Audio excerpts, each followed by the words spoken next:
John. That's a festive background.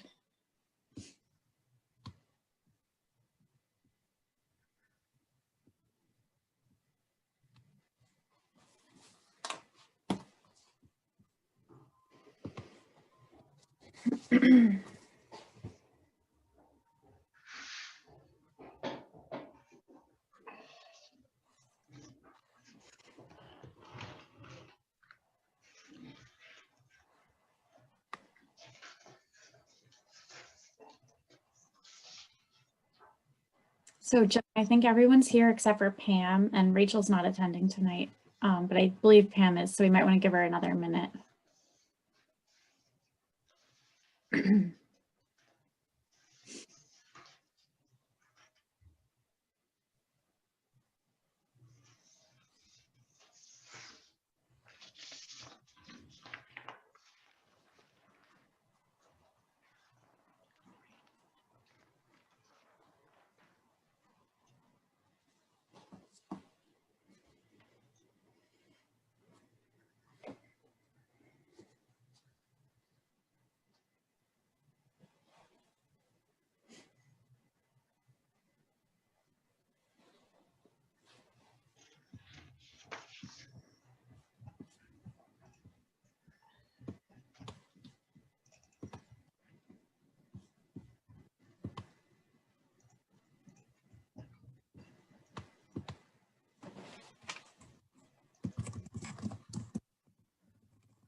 All right, John, I don't know. You can get started. I don't see Pam.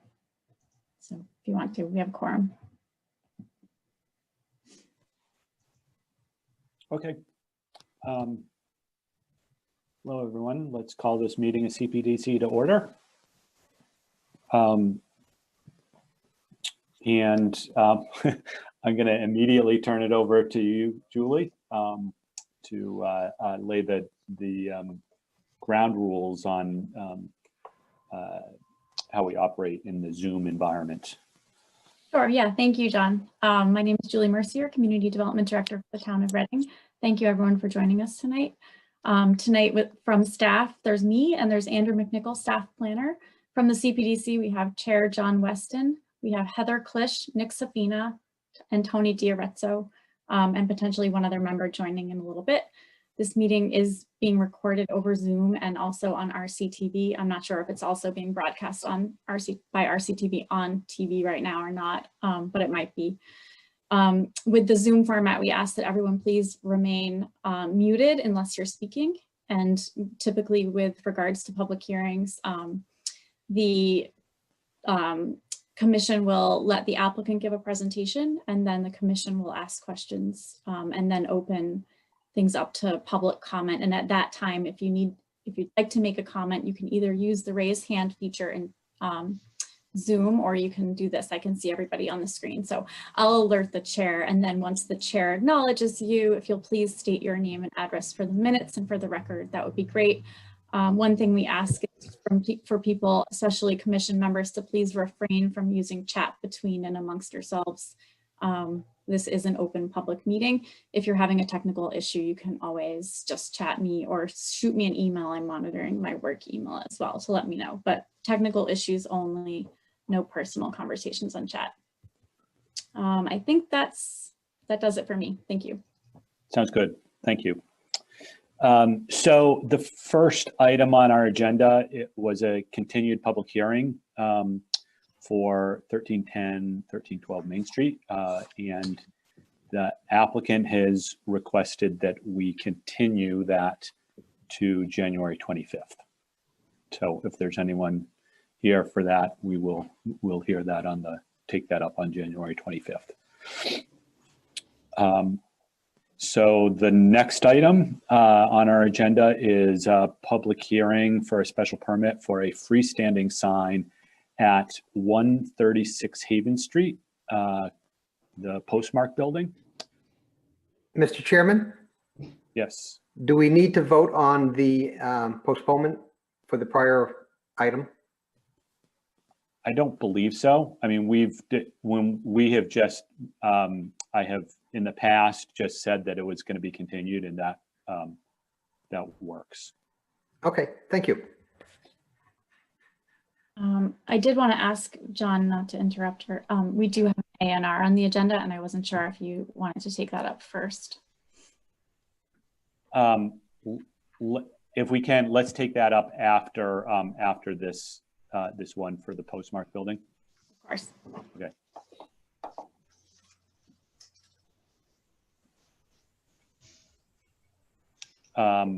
So we have here up here on the screen, right, the graphic. I don't know, right, who from the applicant, Brad, is this you? Yes. You want to, or is there someone else on the team that wants to give a little intro to this? I'd like to start the introduction, if I may. Sure. And I put up on the screen the layout of the sign itself. And based on our last meeting, this is in the form of an application for a special permit based upon the sign district that it's located in. The sign is 16 square feet. And if you recall from prior discussion, that's reduced from the size previously. This is a conforming size sign based upon the guidelines. The sign itself is a stainless steel cabinet. It's a cool gray color with stainless steel lettering. It's halo lighting. It's located on top of a brick wall that's existing at this point. We believe that it's appropriate for this location. It's interesting that this sign is only visible from the business district, not visible from any residential district. We believe that allowing this sign will, in fact, further the purposes of the sign guidelines and the sign bylaw in supporting economic vitality for the area, encourage compatibility, will also distinguish the residential portion of Postmark from the commercial portion. The lighting, as I said, is very subdued. It does serve a purpose of providing some illumination for the sidewalk, although it's not very bright. As to the special permit criteria, I'd like to just quickly go through the criteria. Abutting properties are not unreasonably impacted by the sign, and that's because of the vistas from which the sign can be seen. Its sign being appropriate in size regarding the scale of what's around it, will not have a detrimental impact on traffic or pedestrian safety. It's not near an intersection, which I think is an important characteristic in that criteria. Looking at the general special permit criteria in the Town of Reading zoning bylaw, it is suitable for the neighborhood. It's compatible with existing uses. In fact, it does identify the existing use. Will not constitute a nuisance due to air or water pollution, flood, any of those criteria.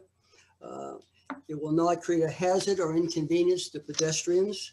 It will not be certainly unsightly. It's attractive with a artistic postmark and just the words "the postmark" on the sign itself. As I say, with reference to the guidelines, it's 16 square feet, which conforms with those criteria. I'd like to just scroll down if I can to the other features, but this one is important. Yeah, excuse me. It shows the lower left-hand photograph superimposed, shows the location of it on the brick wall. It shows its scale with reference to the size of the brick wall. These aerial photographs or drone photographs show, looking down at the site, you can see the landscaping behind it.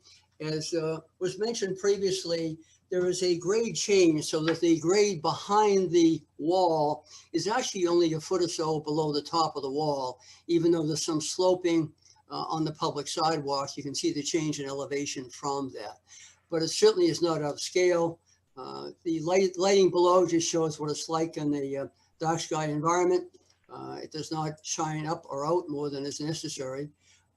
like to also just introduce this photograph just to show, you can see the area here where the sign is going to be located. This was taken obviously from Haven Street. The view location from Haven Street towards the site is obstructed by the Reading Cooperative Bank building to get down to this point. And then you get down farther south on, farther west on Haven Street, and you can't see the sign just because of the angle. So it doesn't have a great impact visibly on anyone else. And the size is appropriate just because of the distance that one has to be to see it based upon the parking lot and the obstructions. And there will be a street tree planted at the front of it. And there, even though this was taken during the wintertime, there's no vegetation, but when there's foliage on the trees, it's further obstruction. So it will not be offensive or will overtake the area by way of its scope or size. And that's our presentation. Be more than happy to answer any questions that the commission may have. Thank you. Thanks, Brad. And I guess since this is a special permit, we do have a notice for public hearings. So before we get into conversation or any questions, I guess I'll read this. I have it up on my screen, so I'll just read this. Given that pursuant to 4.3, 8.3, 8.9, and 8.6 are Reading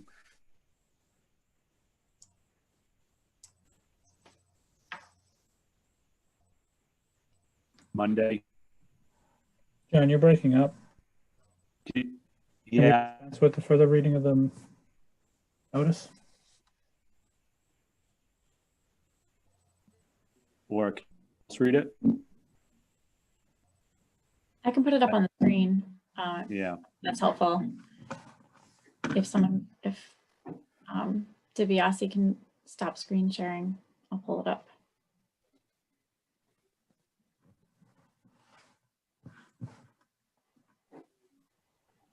I think it's Brad's screen that's up right now. All right, I'll get out of that.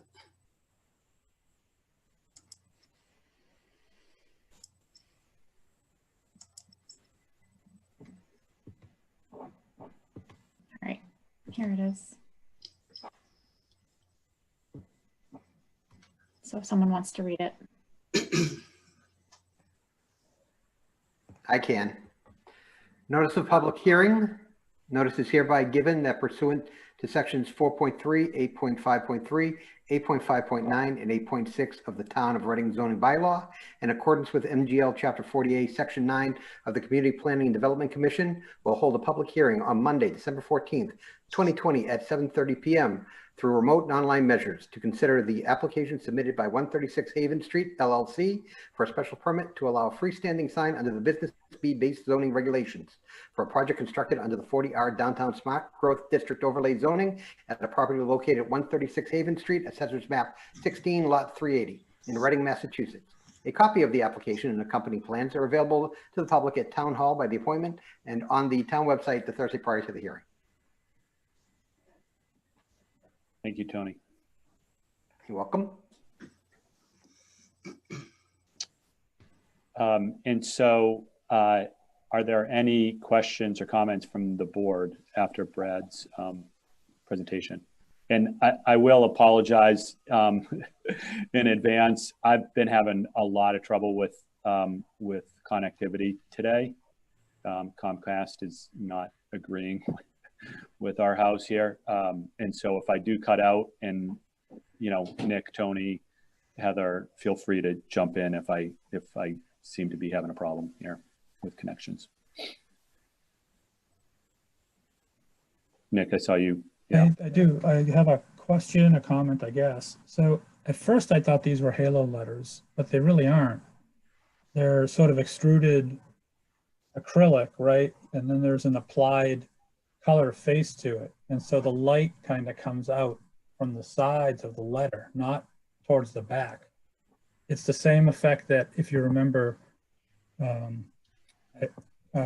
Grumpy Doyle's. Wait, Grumpy Doyle's, right? What's that now? Conrad? It's No, Biltmore in Maine. Or Maine, yeah. Right. So they have a sign, and it was supposed to be channel letters, but what they did was they didn't have a covered the edges of everything that's lit up.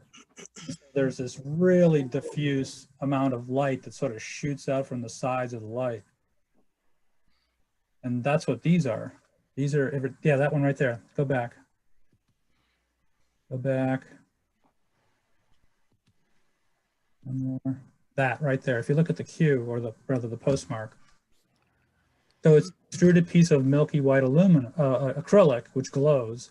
And then the red on the front is what's essentially blocking the light from the front, but it's coming out the sides.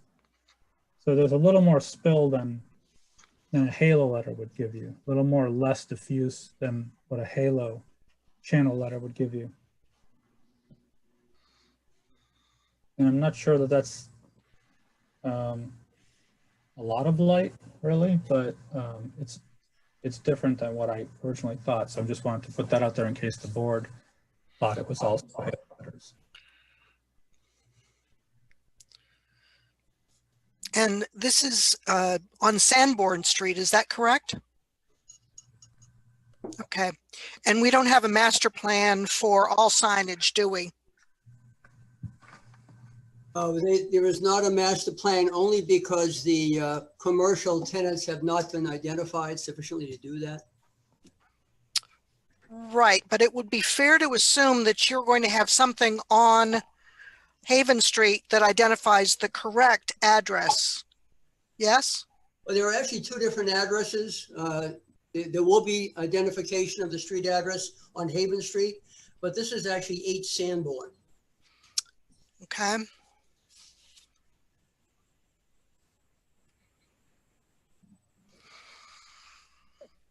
Can somebody explain, if you look at the postmark, your graphic, there's like some screened elements on the background, and I'm trying to understand what those are. If it's just something coming through that isn't going to be on the surface. If you look at the larger drawing, dimensional drawing. Yeah, that one. See those, all those, that sort of gray background? What is all that? Hugo, can you identify that? I don't know. Oh, if this is Hugo DiBiase, I'm one of the owners and project manager for the Postmark project. If I had to take a guess, graphically, that looks like they're trying to show that it's going to be lights. I wasn't under the impression, at least when I asked the sign company to put this together, that there'd be lights like that. I think this is kind of getting to what Nick was saying earlier, that our thought is going to be more backlit. So I don't know if that's just them graphically showing that there's lights, because in the first version that I received on my end, it didn't have any lights, and that those elements weren't shown. Yeah, that's my concern, is that this sort of shows a backlit sign, like a cabinet sign with some LED lights inside it, right? 54 pods, 54 mods, and that's about what that's up to. So that's certainly something we can cross off and say no internal lighting, if we can get past the letter shape lighting portion of it.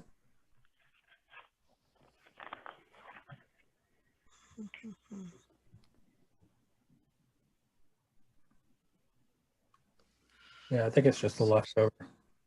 I don't think it applies, because there's nothing in here that talks about it being a transparent panel that is lit up.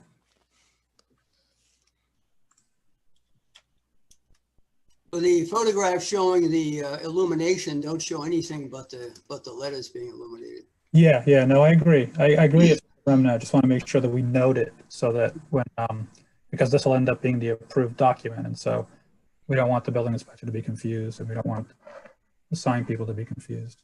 It's a stainless steel box, so I'm not sure. I don't think anything's coming out of it.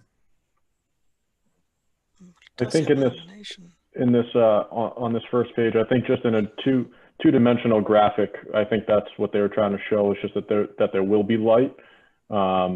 I guess a cross section of of where the light would actually sit would probably be more applicable, showing that it's only behind the letters specifically. Oh wait, are you saying? Oh, I think I know what they're doing then. Okay, so they're going to cut out. they're going to cut out these letters from the steel box as well. The inside of the steel box has all the light and it glows through the acrylic. If it would please the committee, I would be happy to offer some explanation as somebody who's not involved at all with this application, but a sign manufacturer. And basically the way this particular sign type works is that you have an enclosed cabinet with LED lighting inside the cabinet. The inside of the cabinet is lit up. So what I think you're seeing there are the placement of the LED modules with inside the cabinet. You will not actually see those through the cabinet.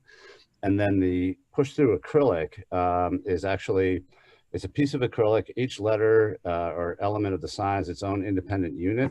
And it's cut on a CNC router table so that you basically have an amount that projects, and then on the backside there's a shelf that butts up against the backside of the sign panel. The light then, it's typically frosted to give a diffusing effect so that you can't see in through the side. And then the light just comes out through those letters, and as it was pointed out earlier, it diffuses through the sides. Hopefully that explains. Pardon Yeah, me. thank you. Sorry. Thank you. Helpful.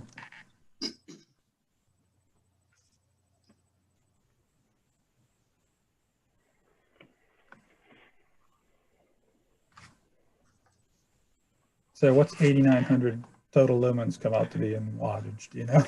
If we were to equate that to a bulb.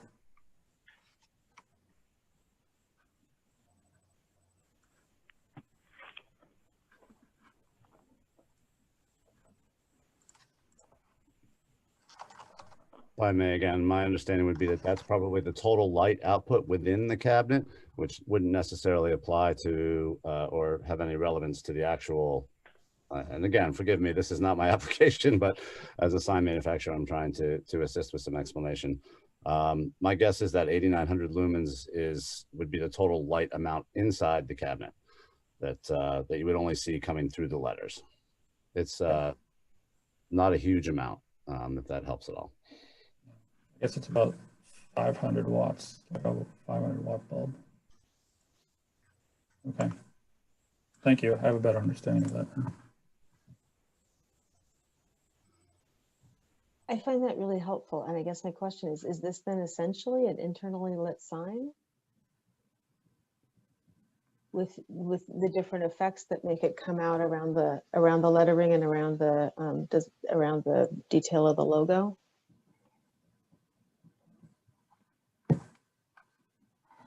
Well, I don't think it's overwhelming, and I think it's somewhat unique. They're trying to have an attractive artistic impression without being overbearing. I think that's why the vision when it's dark out is also relevant to determine its impact. That are in the subsequent pages here.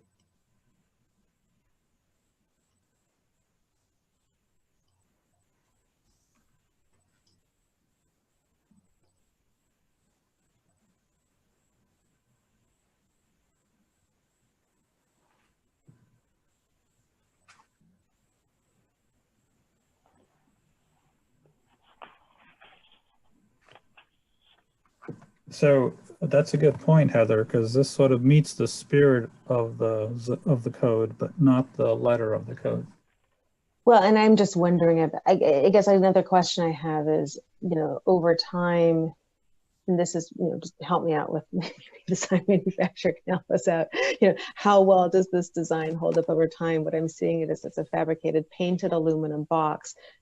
Is there any danger of the paint wearing off or chipping off over time, so that, and if it's internally lit like that, does that become a problem over time, or does it withstand weather, stuff that's thrown from the road in the wintertime? Does that withstand it okay?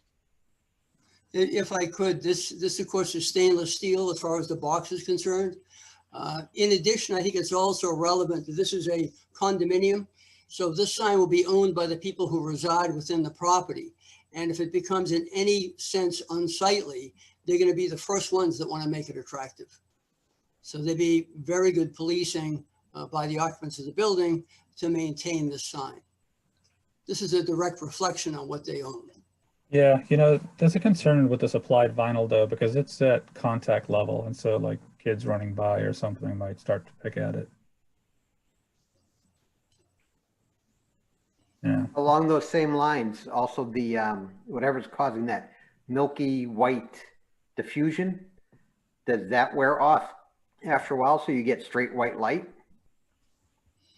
No, I think the acrylic itself is that color, that sort of milky white.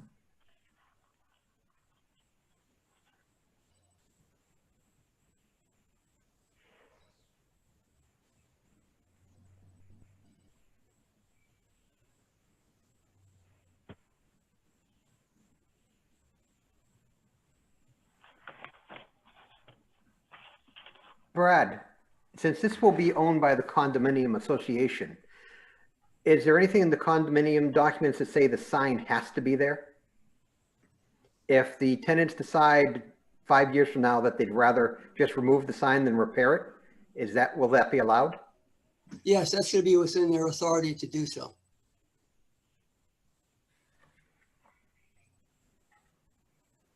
They'd be acting through, of course, the condominium association, but indirectly, the answer is yes.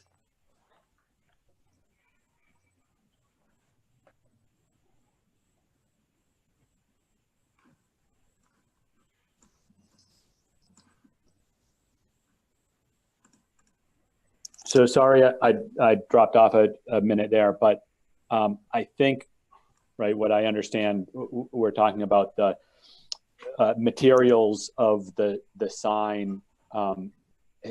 Does anyone have any issues with the configuration? I thought we had sort of talked through that last time before it was, last time it was here. And I have a question about the positioning of it, if that's what you're asking. I'm trying to remember, is the difference between last time and this time, is the sign smaller than it was last time? Yeah, it is, right? Yeah. Right, it is smaller. And so as I look at it, and I look at the renderings and see where the street tree is and see how it's positioned still in the center of the wall, which I get that, I'm actually wondering if it would look better if it were shifted over, and this is a question I asked the rest of the commission also, if it were shifted over closer to the door so that then you have, so then it doesn't break up the sidewalk experience of the little greenery patio there, and it's also not smack behind the tree, and it looks still like it's identifying the building and the entryway.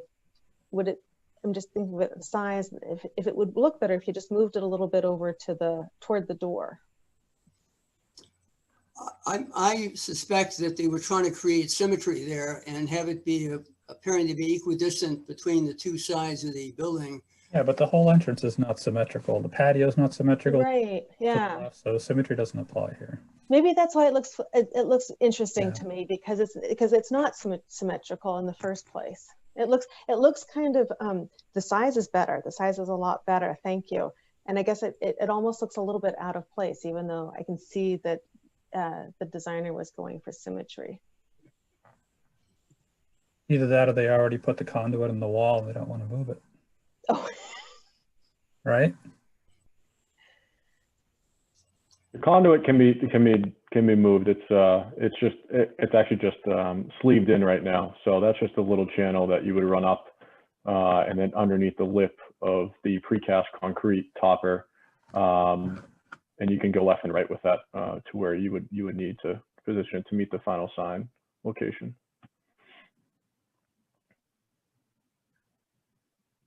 Yeah, to John's question, I have no problem with the look of the sign. The size of it's fine. I can even accept the sort of push-through lettering approach, as long as nobody has an issue with the fact that it is technically an internally illuminated sign. That would technically not be allowed. I know. Business speak, so we have to be careful. I know.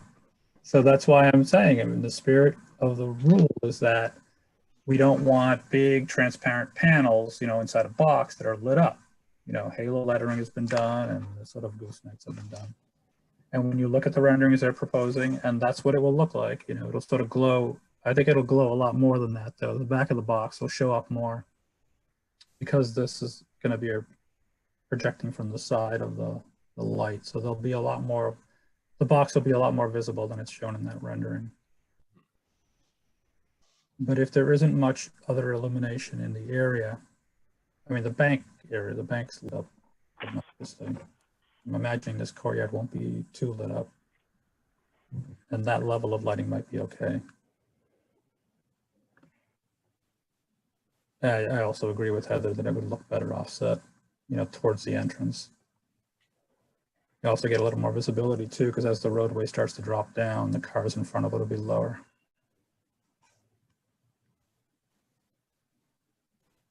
So I don't think we'd be opposed to shifting it down. In the top right-hand corner, you can see where the granite curbing makes an S or an L, depending on how you're looking at it. So there's going to be about a 10-foot long black granite bench being installed there. So that's right after you come off the steps. So perhaps making it in line with the back of that, or maybe, you know, slightly to kind of play with that. Yeah, you can kind of see how there's that jog right there. And there'll be a, you know, it's bench height, whatever that, if it's 18, 20 inches or so high.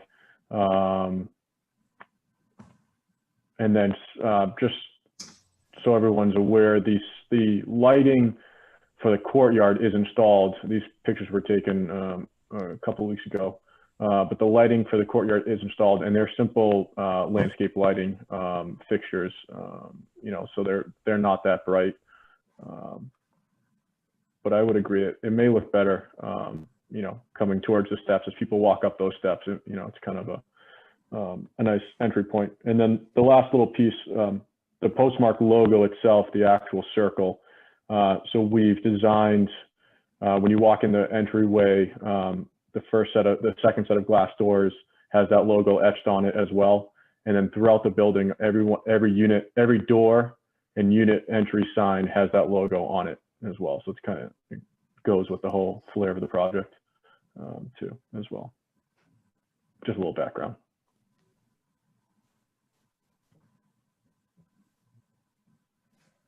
Do we have a definition for internally illuminated signs?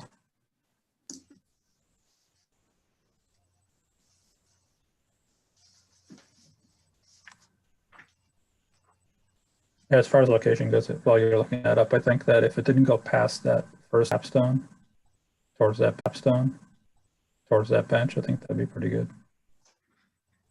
Yeah, I agree. The length of the sign to the left, right? Yeah.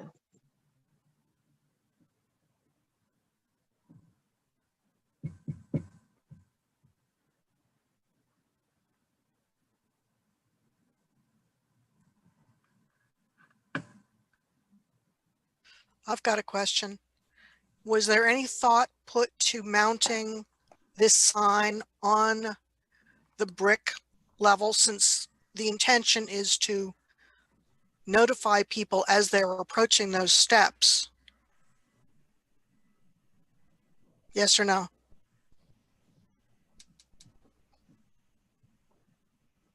You're talking about on the brick wall? Mm-hmm. I don't know, was there any thought about that? You mean down near the sidewalk, lower? Yeah, there was. We looked at that option too. In our opinion, as well as the architect for the project, Bill Sullivan Architects, we thought it'd be a little too low. That brick wall would be at grade on the sidewalk side, and if we were to mount it on the brick face next to the stairs, you're still what we would consider fairly low. As it's configured right now with the lighting that shines through the letters. Julie, do you have a different take? Not really. No. Andrew, do you have any thoughts?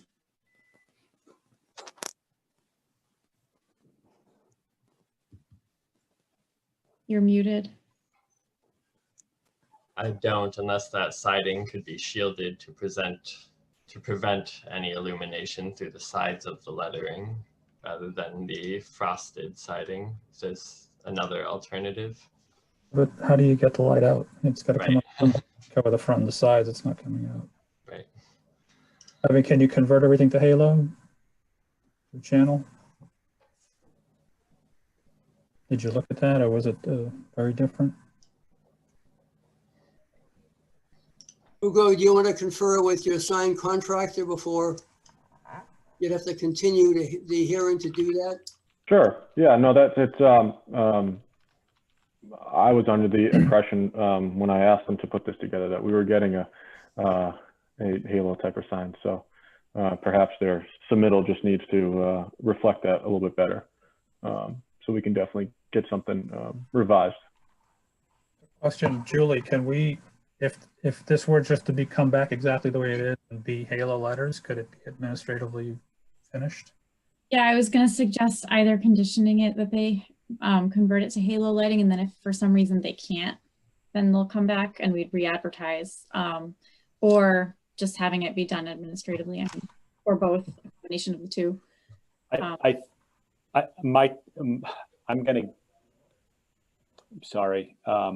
I think that we probably should go the route, since this is a special permit, go the route of approving with, with a condition that it's, it's not internally illuminated, and therefore, right, you figure out what else you do. The presumption is that you do halo lighting. Does that make sense to folks? And I guess my take is to give you also the freedom of either the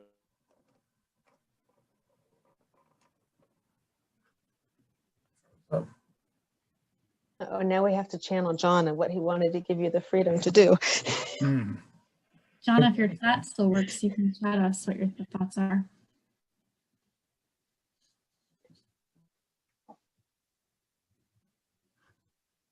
Yeah, the point here was to try and expedite this rather than have to wait for another meeting. I know, and John, also, if you hear us, you can also turn off your video sometimes to get the audio still going, just to complete your thought. He's gone. Oh no. He'll come back. He already left once. I'll let him in. I'm back. He's back. Yeah, I'm sorry. So I'll keep it short. Either to have it here or to shift, where it is, or to shift it over to where you were talking about, to the edge of where the bench is. Sure.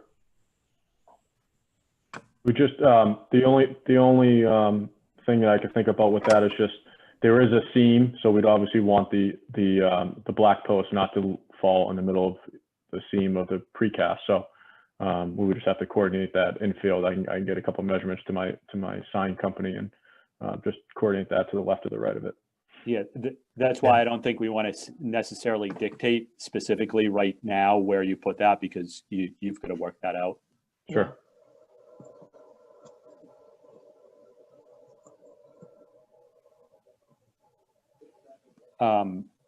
This is a special permit, public hearing, I think, right? Anyone from the public have a comment? I don't see any hands raised. Okay. Other comments from the board? I do want to just thank them for this presentation. It's very thorough. We asked them to come back with a bunch of stuff and they did. It clearly explains what they're trying to do. Yeah, I'll yeah. echo that, especially all the photos that you backed out. Thank you. Thank you. Thank you. Thank you for your time. So the do we have a draft decision? We do. I'll have Andrew screen share it. And when you feel appropriate, make a motion and vote on closing the hearing. Okay, so when I read the decision, right, the proposal number 3, it does talk about eliminated through halo lettering.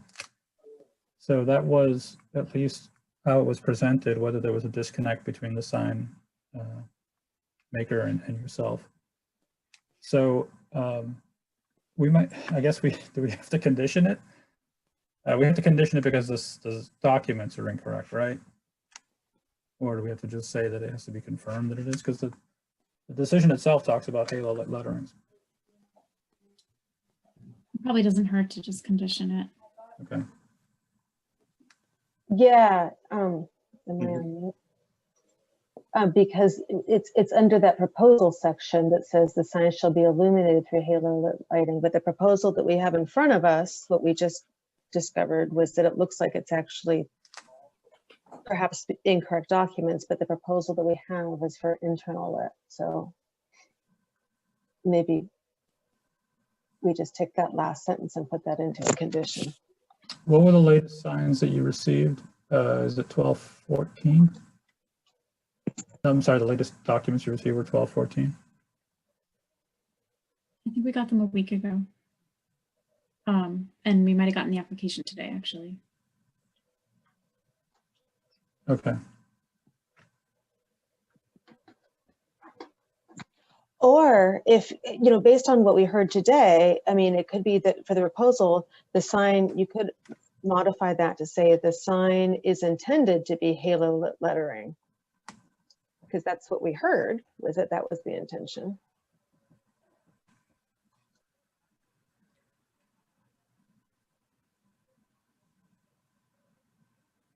No, I think you need to specifically point out that the sign will have to be halo lit.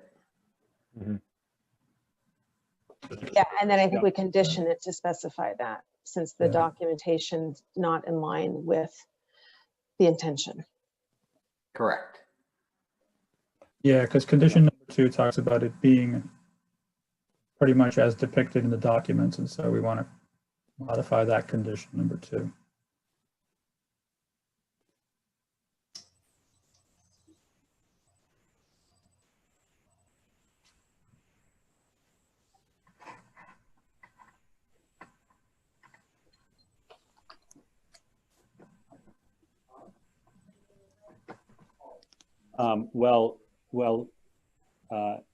That's being worked on. Can I have a motion to close the public hearing?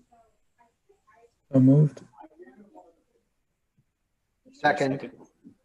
All right. I have to do these roll call, right? Heather, Aye. Nick, Aye. Tony, Yes, Pam, you're on mute. No. all right. John, yes.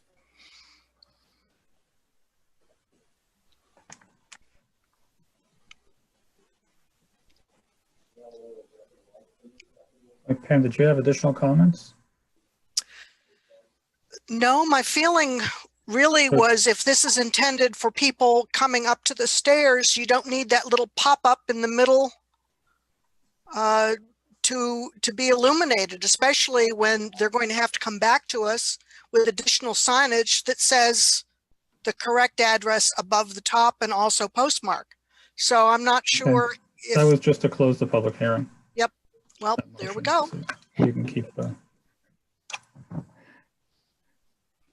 just wanted to make sure that you understood that that was just to close the public hearing. Yes, Yeah. that's fine. Okay. You can close it.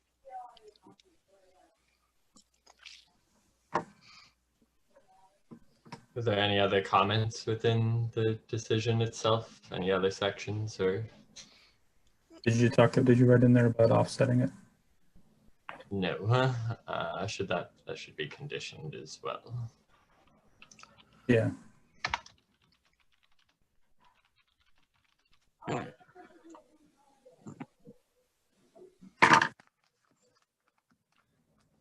Remember what cardinal direction that was that you wanted it to That would move? be toward the south, I think. South. Towards the entrance. Sanborn is north-south, right? So it goes. Yeah, it'd be towards the south. Okay.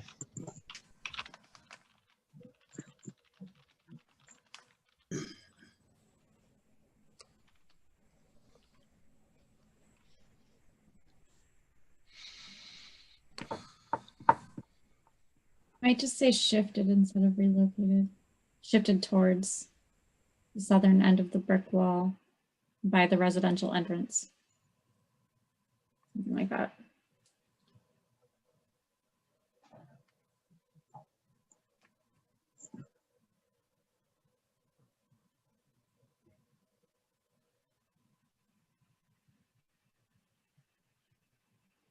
Right.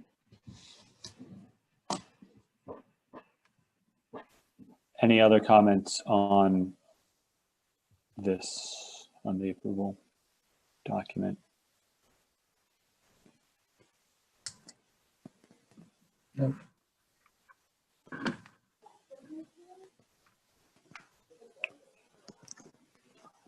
All right, so I'd entertain a motion.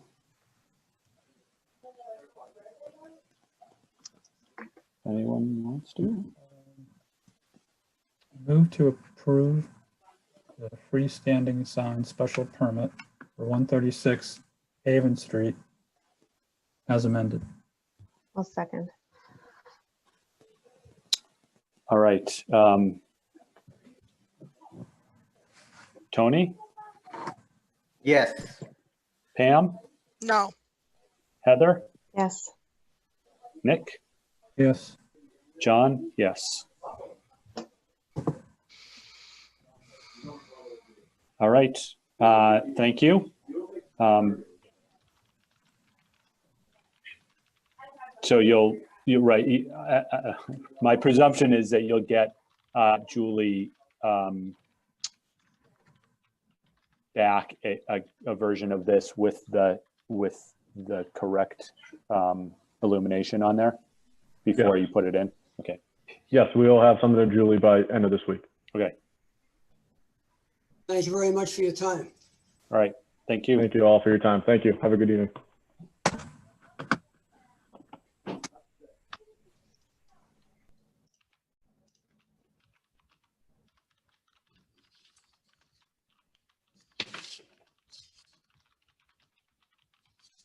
John, you might want to do the continuance for 531 Main Street, the Chronicle building, which was scheduled at 8 o'clock. Okay.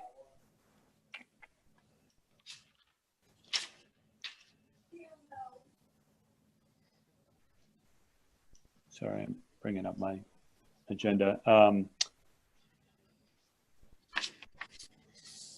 So our agenda at 8 o'clock had a continued public hearing for 40R plan review at 531 Main Street, ACG RE Reading LLC, through upon request of the applicant that continued public hearing has been asked to be continued to January 11th, 2021.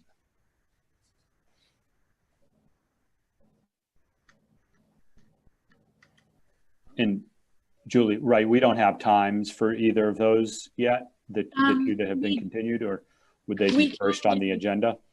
No, we can give you times. So that application we're going to schedule at 8:30 on January 11th. Julie, I thought we were going to try and do zoning amendments on January 11th. We are at 7:30. We have a lot. Okay. You guys have a huge amount of things coming. So Thank you for the warning. Yeah, I can't make that meeting. It's going to be really long. So to keep things moving in this meeting, right, was there a desire to go over the A&R next? Take that one up. Typically we try to do them early on. Yeah. It's up to you guys. No, that's fine. I'll screen share it then real quick.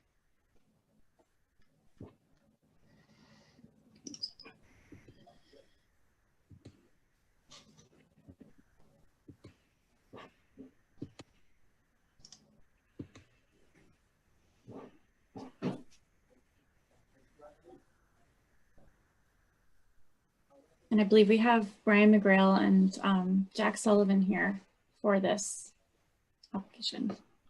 Yes, if I may, Mr. Chair. Just 1 minute.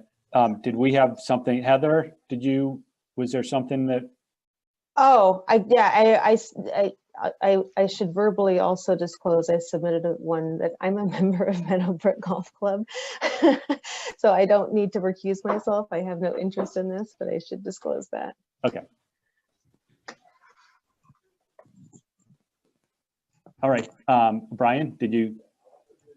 Yes, Mr. Chair. Yeah, you want to? If I may, Sure. For the record, Attorney Brian McGrail, on behalf of the applicant Meadowbrook Golf Club. This is a approval not required plan relating to property shown on the Town of Reading Assessors Map 44, Lot 24 on Grove Street. Sullivan Engineering has prepared this A&R plan. We would submit to the board that every lot shown on the A&R plan has the required frontage under the Reading zoning bylaw on Grove Street, which is both a way in existence at the time when the subdivision control law took effect in the Town of Reading. And also, Mr. Sullivan has determined through his research that it's also a public way, public street. Meeting those frontage requirements on that form of way or street, I would respectfully submit that this is entitled to an A&R endorsement. I'd also like to state that these 5 lots that are being created out of this very large parcel have no impact whatsoever on the golf course itself. So no golf holes are being altered or affected in any way whatsoever. This significant lot of land is on the opposite side of the street of where the clubhouse and a lot of the building facilities are located for the club. If that's helpful. Just to orient myself, is this where, right, this is right now wooded? Yeah, I can. Wooded, and there's is there a retaining wall right along in front of some of these lots? Yeah, that's shown on the plan. Julie, can I have control of the screen for a minute? Is that possible? Do you want to do your own screen share, Brian? Could I please? Yep. I'd be able to help. Let me see, John, if I can. Hang on here. This might help, John, Mr. Chair. Mm-hmm. So 368 Grove Street shows on our plan. It's across the street from where these lots are. So you're correct. This is, they're being carved out of this wooded area where my cursor is. Okay. And after they're done, Mr. Sullivan and I went over, even when these lots are put in, there's still going to be a significant buffer between the driving range and these lots, approximately 150 feet of remaining woodland. Okay. Thank you.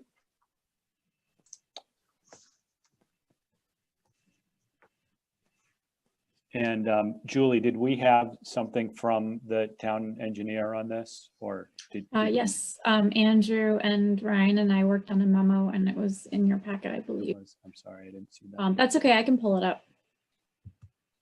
Or great, or Andrew can, even better.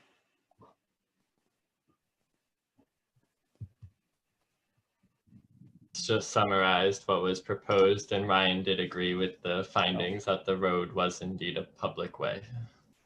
I did see this. To me, so cut and dry that I didn't recall seeing it. Any questions or comments from the board? Mr. Chairman, back when we were discussing the clubhouse, I want to say I seem to recall something about the golf club is operating under a special permit. Is that correct? I can address that, if I may, Mr. Chair. Sure, please do. Yeah, the golf course is actually a legal non-conforming use. So it's not operating under a special permit. The use as a golf club commenced in the late 1800s and has continued. And okay, so there's no special permit for the club. No, not for the, no. Every decision of the prior decisions reference this as a legal non-conforming use that commenced in the late 1800s. Okay, thank you.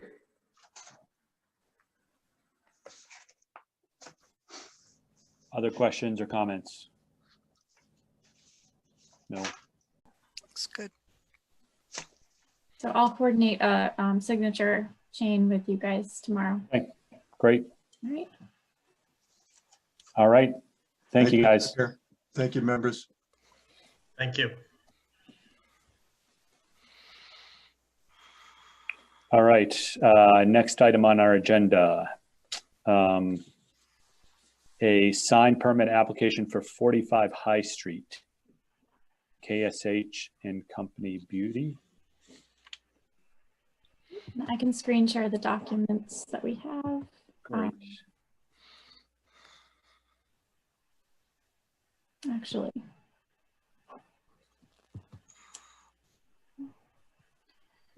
give me a minute.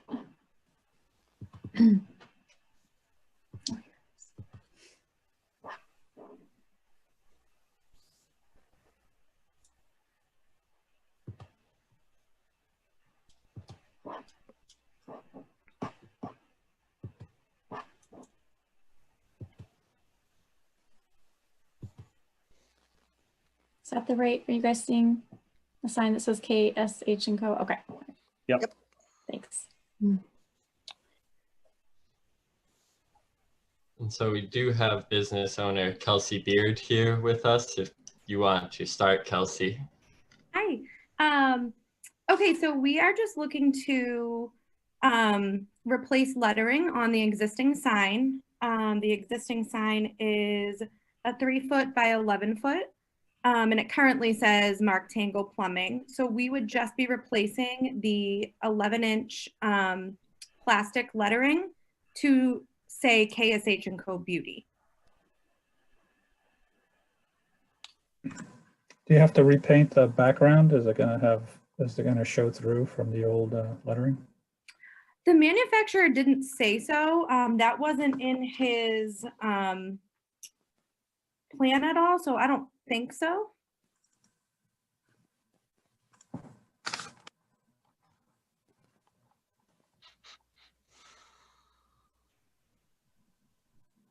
You may, I guess that's probably something that you'll want to check in with them, because whether there's actually, depending on how that sign was put together, there's likely, whether there's some fading, maybe not because it's black, but there may be some discoloration where those other letters were, which, you're not going to want the ghost letters of Tango Plumbing there behind. Right. Those. So, Okay.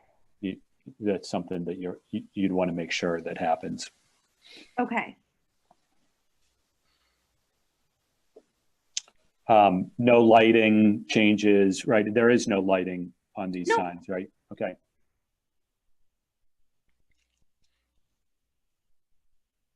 Any questions from the board? Nope. Nope. See lots of shaking heads. All right. Looks good. Pretty simple. Straightforward. Right? Sounds good. Move that the CPDC approve the certificate of appropriateness for 45 High Street, KSH and Company Beauty. Second. All right. Roll call vote again. Nick, Yes. Heather, Yes. Pam, Yes. Tony, Yes. John, yes. All right. Great. Thank you. Should do tomorrow. Thank you. Good luck. Good luck. Thanks. This is the one building in town that I would just love to do a makeover on. I'm like one of the most prominent locations, and it's just Yeah. so One day, so much one help. day. One day that'll happen. Might be in the works, actually.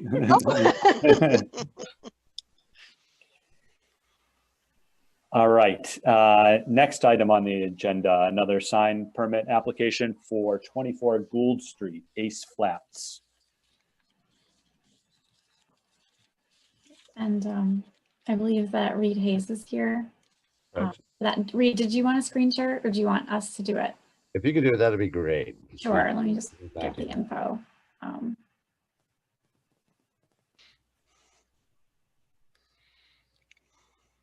As Julie mentioned, my name is Reed Hayes. I'm from Archetype Signworks. I'm here on behalf tonight for 24 Gould Street LLC. We have submitted a sign permit application for a projecting sign at the new Ace Flats project there. And there it is. It's in 7.95 square foot double-sided projecting sign. It's mounted to the face of the building directly adjacent to the residential entrance for the project. Two aluminum tubes with a base plate that will be bolted to the wall with wedge anchors. It is aluminum construction with a dimensional element, as you can see from the different sections that are shown there. The lettering will also be dimensional. And it is a direct representation of the project logo. Just terrible.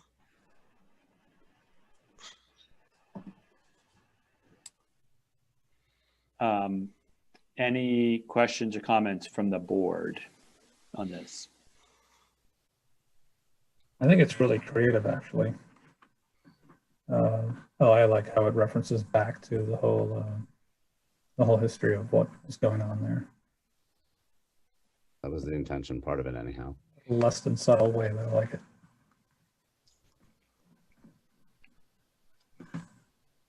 It's not illuminated, right? That's what we said?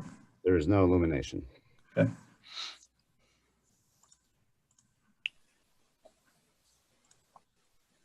And then, I'm sorry, I don't recall, was there a plan in terms of, where this was going to be mounted, right? Concerned, right about the height. Yeah. The height from the sidewalk to the bottom of the sign is 8 feet 2 inches. Okay.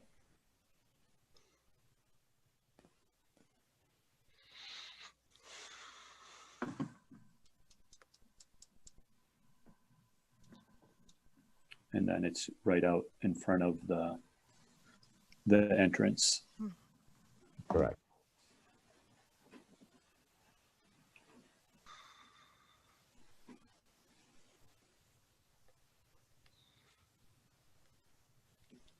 I have a question. It's not really about the sign, which looks very nice. It appears that you actually read the zoning bylaw for signs. Did you find it easy to read and understand, or did you have trouble comprehending it? No, it's actually it's a good zoning bylaw. It's also the second time that I've become familiar with it in the last 18 months or so. We also were involved in the exterior signage at the Met at Reading Station project.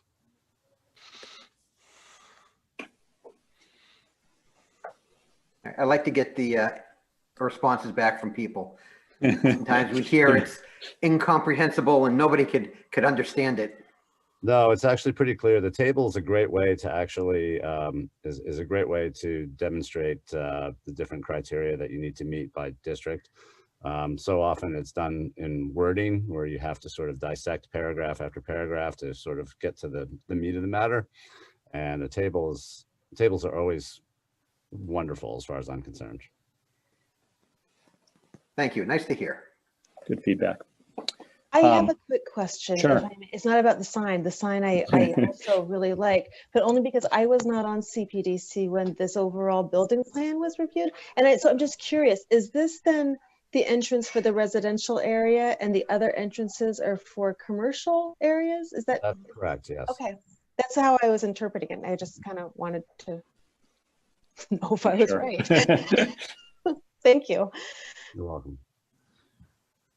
All right, other comments? Questions?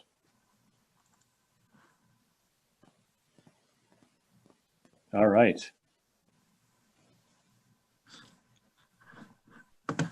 Move that the CPDC approve the certificate of appropriateness for 24 Gould Street LLC, Ace Flats. Second. All right, roll call. Start with Pam, Yes. Tony, Yes. Heather, Yes. Nick, Yes. John, yes.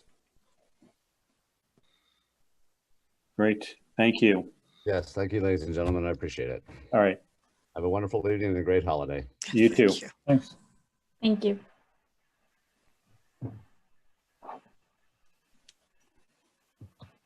All right, next item, not too bad. We're only 40 minutes behind our schedule. A public hearing for a site plan review, 323 Main Street, Bagel World. And before we start that, right, we have a notice. Yeah, I can pull it up That would be great. quick.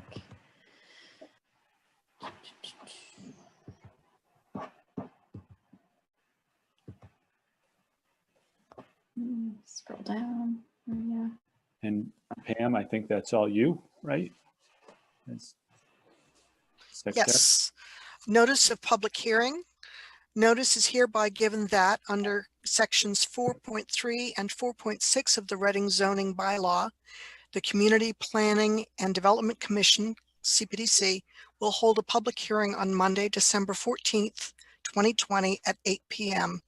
through remote and online measures to hear the site plan review application submitted by Mr. Michael Allen on behalf of the Kantarosinski Begnu trustees for the property located at 323 Main, Assessor's Map 12, Lot 109. The applicant is proposing a 2-lane drive-through window, which will result in modifications to the existing parking layout and on-site traffic pattern. A copy of the application and accompanying plans are available to the public at Town Hall by appointment and on the town website the Thursday prior to the hearing. Thank you, Pam.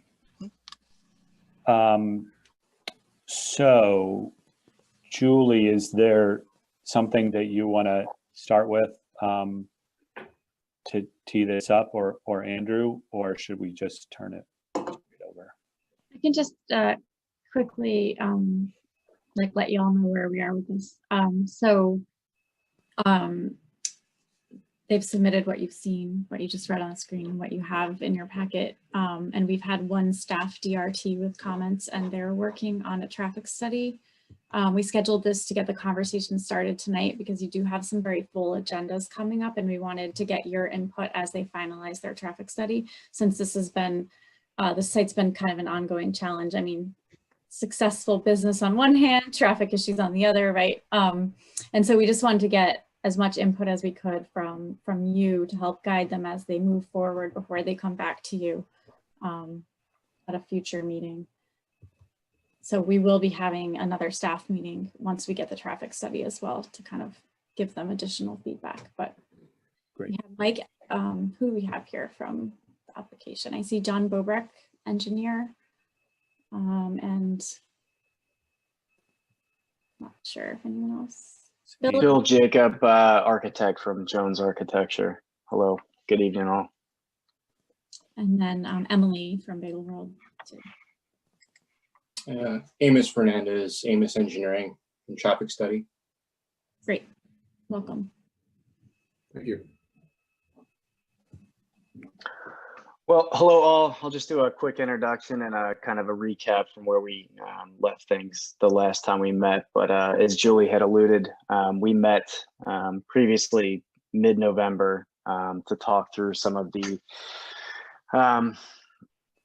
exterior facelift of the building and the revamped site plan for the Reading location.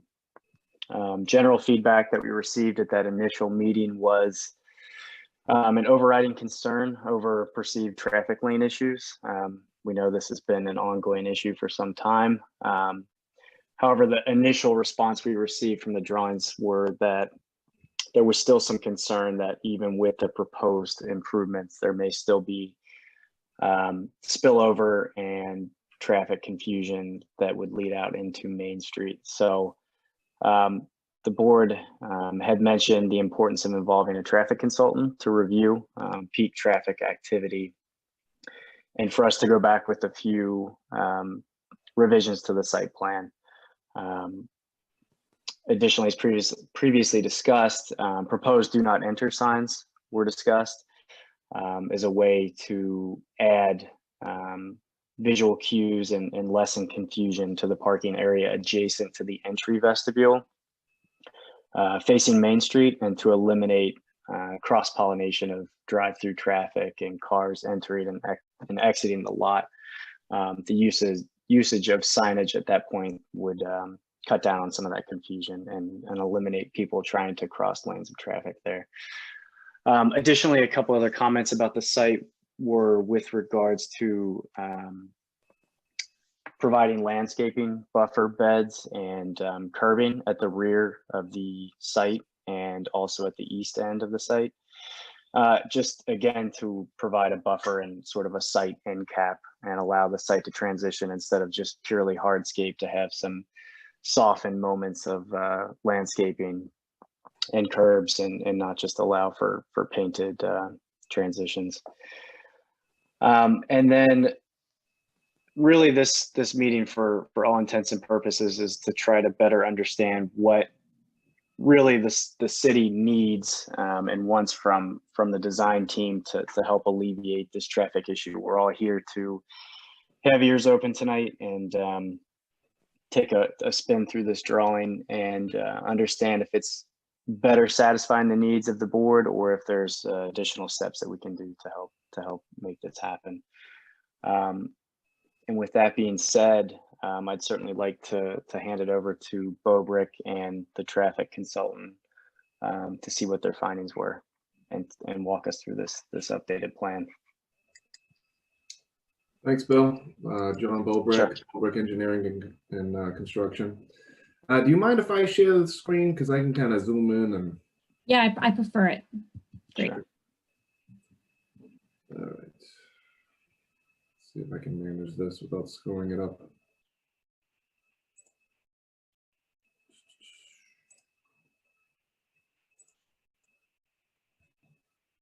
All right, everybody can see my PDF.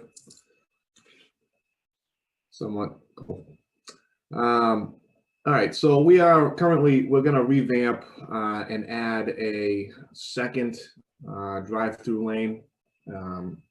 Currently, everybody knows this site backs up onto Main Street, and one of the biggest culprits that we have is people trying to take a right-hand turn, backing up this right-hand lane, and you also have people taking a left, and it's really just fighting back and forth. So Bagel World has had extensive on-site research over the past couple of years, and Emily can speak to this, where they actually manually stack the site with 2 lanes. And they take orders and they shuffle through the drive-through window. So this is going to alleviate the manual aspect of shuffling cars through 2 lanes. We've extensively talked about this internally, and Bagel World feels that this is the absolute best option for this site with the constraints that we have in the area that we have to work with. We've revamped parking spaces. Currently, there's mostly nose-in parking around the perimeter of the site. We have a pass-through lane on the outside. It's going to eliminate some of that based on the seating amounts for the restaurant. We've provided a change in parking spaces table. We're going to be providing 28 spaces where only 17 are allowed based on the capacity of the dining room and the employees of the facility. One very important thing to note on this drawing is that we will have a single entrance, dual lane entrance side, which vehicles will stack into the 2 drive-through lanes where there'll be 2 order windows. Those orders will be taken and then vehicles will go through the existing drive-through awning. There's also a pass-through lane if needed, where trucks for loading or any vehicles that want to bypass the drive-through are able to exit the property. Additionally, there's an entrance to access the now stacked in, not angled, just straight in parking that will be out front.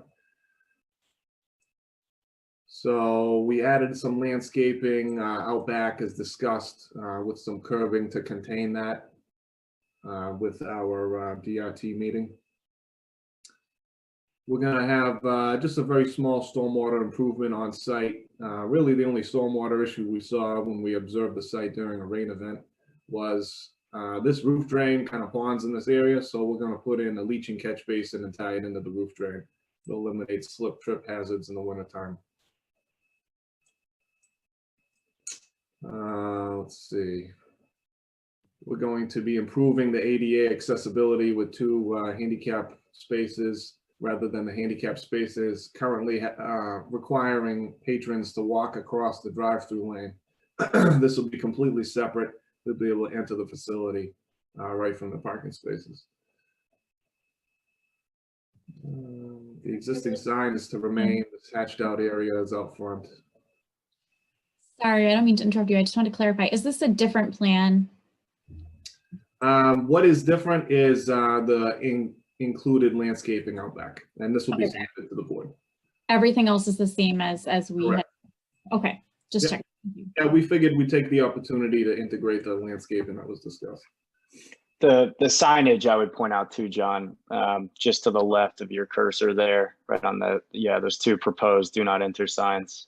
Those were board recommendations as well. Yeah, so during the DRT meeting, and I apologize to the board, I wasn't at the DRT meeting, so kind of catching up to speed. I have an employee who's out sick today, so I'm covering. But there was a no right hand turn sign that was added to this entrance, or that was already there. And then there was do not enter signs for vehicles attempting to go through this way. It's mainly to deter the drive-through and separate the drive-through with the parking layout out front. We want vehicles to utilize this entrance over here. And ultimately, you know, it's going to be a learning curve for users. I'm sure 90% of the users at this facility are, you know, people who keep coming back for more. So once everybody gets the hang of the new layout, it will be a much better situation. And like we said to Amos Fernandez from Amos Engineering, he's been utilized as part of doing a traffic study at this site, and he can speak to the traffic improvements that we're looking to make. And Julie, anything else I should touch on civil site-wise? Or allow for questions later? Yeah, I think that's a good overview. Okay. Thank you.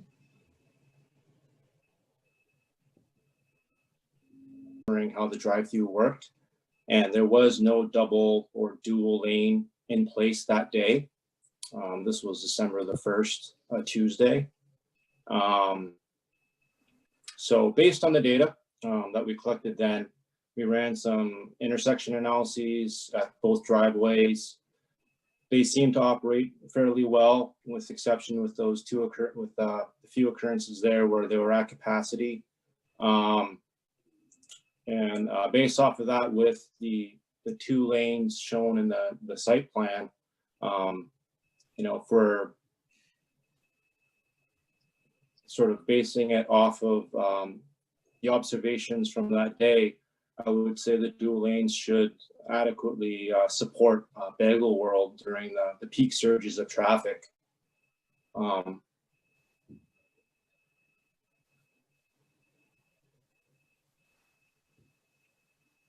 So that's sort of where we're at right now with the traffic study. Thanks, Amos. So I guess I'll start off a couple of things. One thing, you know, without getting into the sort of the layout, certainly, right, you need to take a look at what's happening on a Saturday morning. You know, the fact that it spills over on even a random Tuesday you know, when, you know, just goes to show that there's, you know, when there's in non-COVID times, when there's what,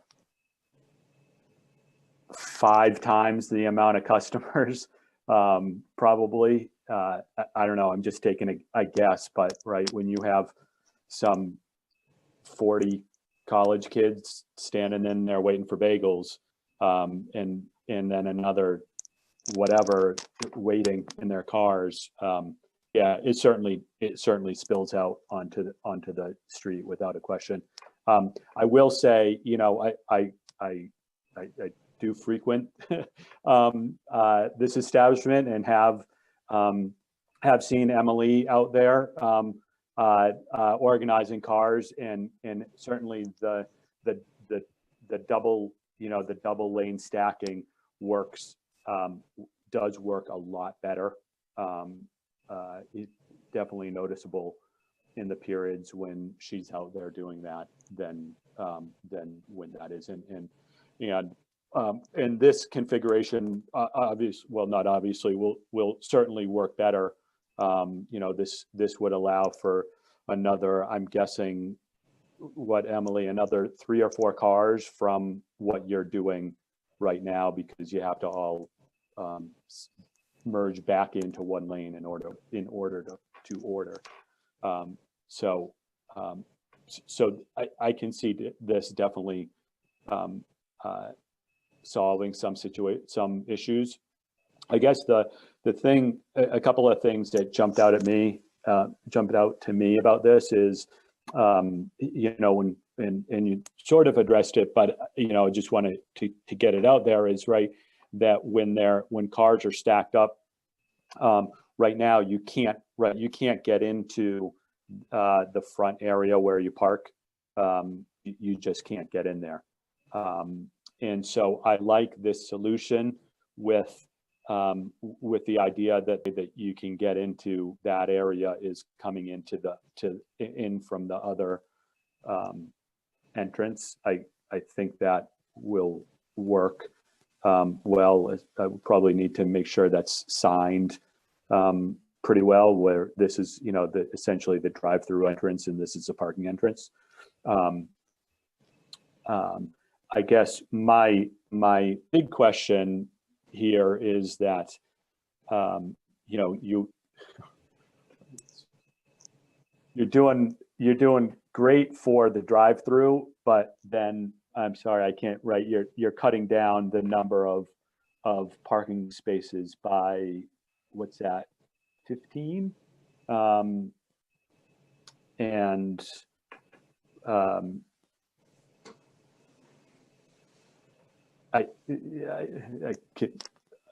Even with the full complement of parking spaces, there you know, has historically been spill off onto the neighboring businesses. So I'm not sure there's another way to do it, but that is certainly a concern as well. So no solutions.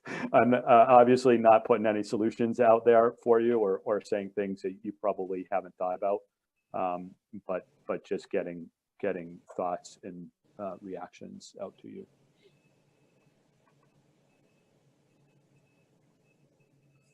Yeah, thank you, John. Yeah, it's a very tight site, and we're trying to balance based on what Emily has seen and what the traffic patterns dictate for the site. We're more or less going with you know, the parking on site. It's going to be dictated by the users who are entering the site to say, you know what, I'm not going in. It's packed right now, kind of a situation. Ultimately, it's just a balance. We've more or less maximized this site, and we're trying to find a good balance with some landscaping without deleting absolutely everything. So it's a pretty good balance right now. And yes, the drive-through dominates this site because that's what's dominating most of the business and the traffic issues. And ultimately, Bagel World is trying to put their best foot forward with this and alleviate as much as possible. Mm-hmm. Mm-hmm. other thoughts or comments from the board?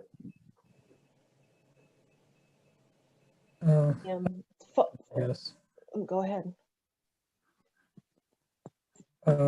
So the south entrance is only going to be for drive-through. Is that the proposal? That is the proposal, yes. Okay, well, as you mentioned, I mean, people have to get used to this new motion, but obviously someone's gonna break this at the beginning, right? They're gonna come in this entrance and then try to go left into that parking lot. And that is fine. Sorry to cut you off. There's still adequate parking to be utilized if the user chose, you know what, I'd like to, you know, this is full out front. They can take a pass through out back to see if there's any spaces. Okay, I mean, a couple of spaces concern me. The 9-foot space at the pass-through lane in the northeast of the page, right? Upper portion, yep. Yeah, so if that's a really large vehicle or if it's badly parked vehicle, that could block the pass-through drive. Yeah. So that one's a little concerned. The top right space in the head-on parking down in the front. Do you have enough? That's the first one. No, to the left, top one, up. Yeah. That one. Yeah. So if actually, I guess if either one of those spaces backs out, they would want to go. They're supposed to go to the left and exit from the north drive, correct? Correct. Is there enough backup space for them to make that maneuver without cutting into the drive-through lane, which will be stacked up? Ultimately, the 25 feet, 24 and a half feet is plenty for a vehicle to get out of that space with the back-to-back. Okay, without turning into the right. All right.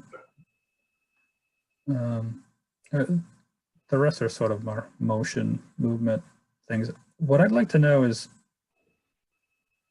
really the analysis here is about stacking all these cars into the drive-through lanes. That's really all we're doing, right? We're just getting people off the road. This is ramps off the highway. We're not really reducing traffic. We're just getting them off the road and into these drive-through lanes. Because you have 2 ordering windows, but only 1 pickup window, and there's a merge that happens to get to that pickup window. So my question is, if you did a traffic analysis or you did a motion analysis, how do you account for how the food is ordered and served? Right. When we do analysis of warehouses, for example, or pallet spaces and how materials are moved in and out of those warehouses, they look at every single motion, every movement, every order. And so that's why I'm saying that I think all you've done here is stacked cars into the pass-through lanes. And listen, that might be enough to get everybody off the roadway and they're just waiting a long time for their food anyways, doesn't matter to me. But do you account for the operation inside and how it impacts movement through those lanes? Yeah, one thing, and Bill, you can talk about the interior upgrades with this, but this will be a new POS ordering system, and Emily is looking to streamline the ordering process, mainly to lower the queuing times of the orders currently. It's kind of an antiquated system. It works for them right now, but with the increase of the stacking of the vehicles, they're also looking to do interior upgrades on this.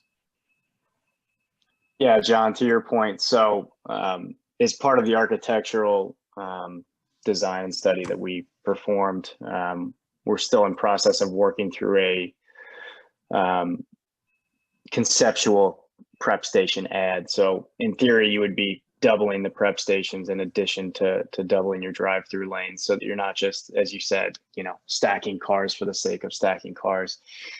We see it as kind of a 2-part process. One is to address the problem at the outside from Main Street in, which is obviously to get the cars out of the road and get people into the site and in a logical and moving fashion. And the second part is to address internally sort of the guts of the operation with, if they have the new POS system coming on board.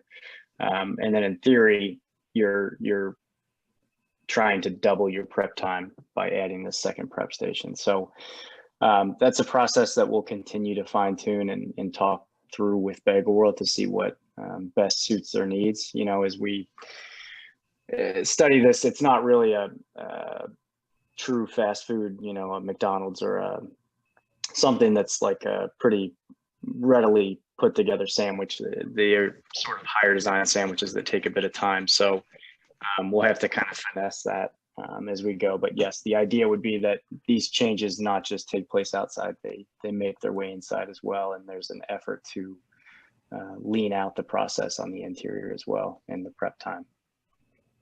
Okay. So Nick, you know, that's a good point. One thing I was thinking here, and maybe this gets into the way that this gets operated, right, is if you have, right, there's the idea here is that you have two different windows. I mean, two different ordering microphones, right, and then one window. And I think that one of the issues that happens, right, is if there's someone that orders, you know, 6 sandwiches, or, you know, and then that takes a long time, right? They end up backing everyone else up. And so the same thing's going to happen here. Whereas if that person, right, orders 6 sandwiches, if they don't leave this, the ordering, if they're not sort of told to leave the ordering station until, you know, their sandwiches are ready or what have you, or, you know, they're next up, then at least the other one can continue to flow, right? As they're just getting coffee or something that, you know, that you can get through more quickly.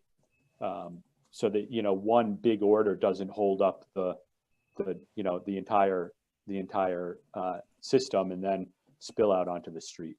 Yeah, I think if you remember the Dunkin', yeah, hold on, Emily, you go next. The Dunkin' Donuts on Walker's Brook, remember they put in 2 windows to try and deal with that, and then they shut it down because it wasn't working. Right.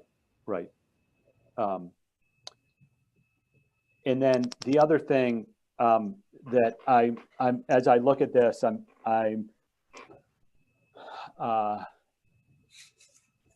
I question these small little sort of turning radiuses right here, where you also have the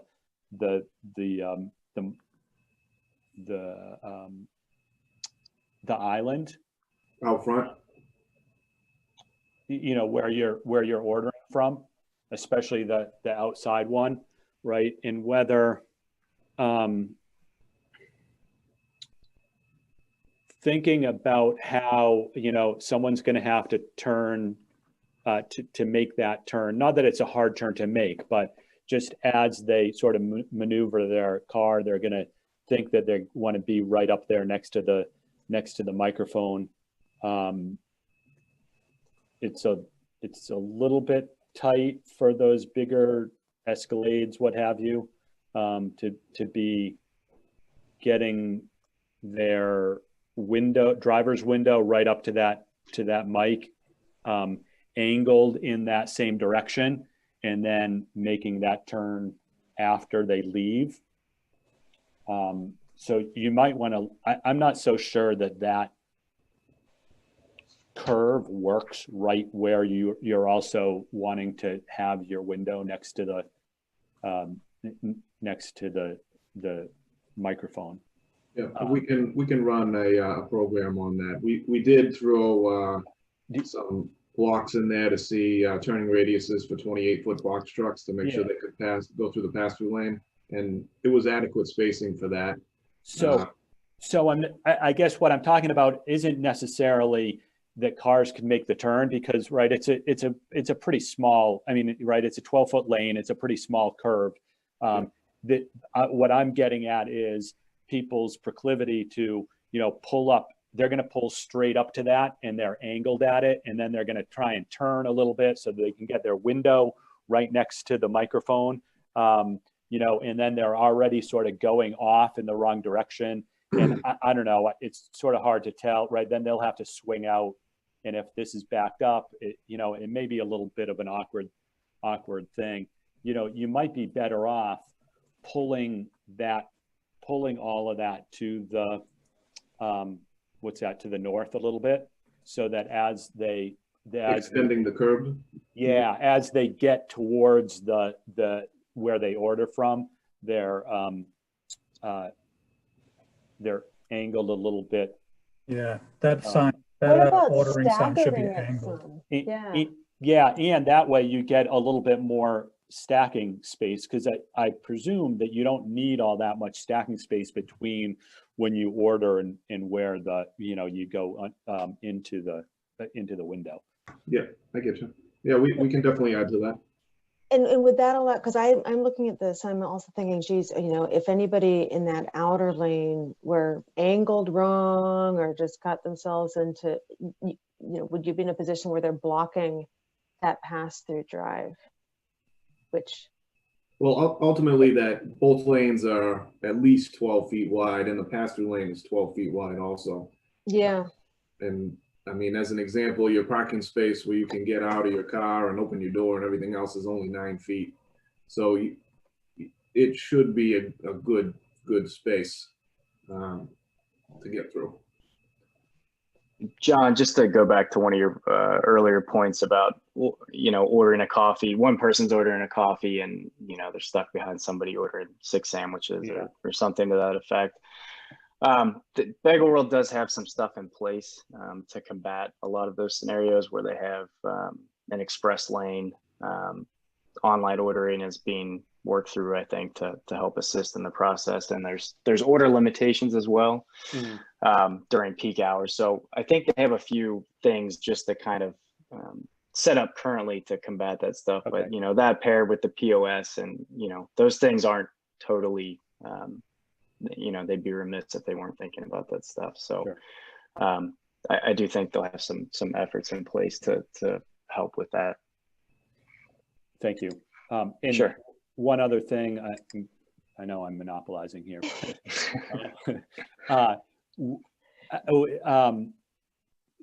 Right now, everyone comes in the south exit, the south entrance. And the way that the roadway striping right now, it actually it's been set up to do that.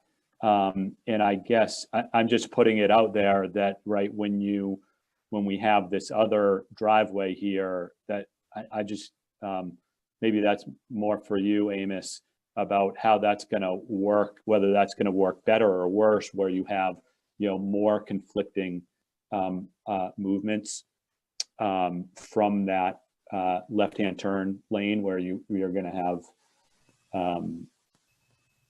I just don't know where that turn lane sort of starts and whether that's going to end up being an issue or not. Sorry, John, can you repeat that question regarding the left turn lane? Yeah, so right now everyone comes into the site on the south in the south driveway. Yep. And the way that the road striping is on 28 is sort of set up for that, right? Mm-hmm. And so you have on a Saturday morning, you have a stack of cars there, maybe 6 or 7 cars waiting to turn left into the site. And that happens even when Emily is there. And I presume, because you're not getting dramatically that much more stacking capacity in here, that will continue, right?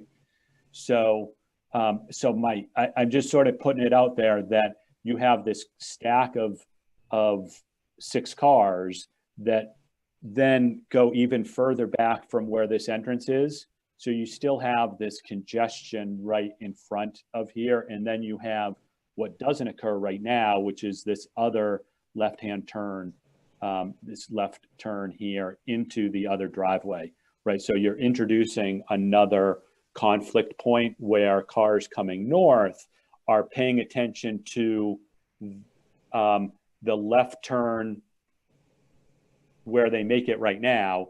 And now randomly out of that queue, some car is going to be turning left into that oncoming traffic. So there's this, so they're kind of turning left blindly, right? Yes. Because they're going to be blind from the other cars. So, you know, that's a lot of nuance there, but there's a lot of activity, a lot of conflicting movements right here. So I think Thanks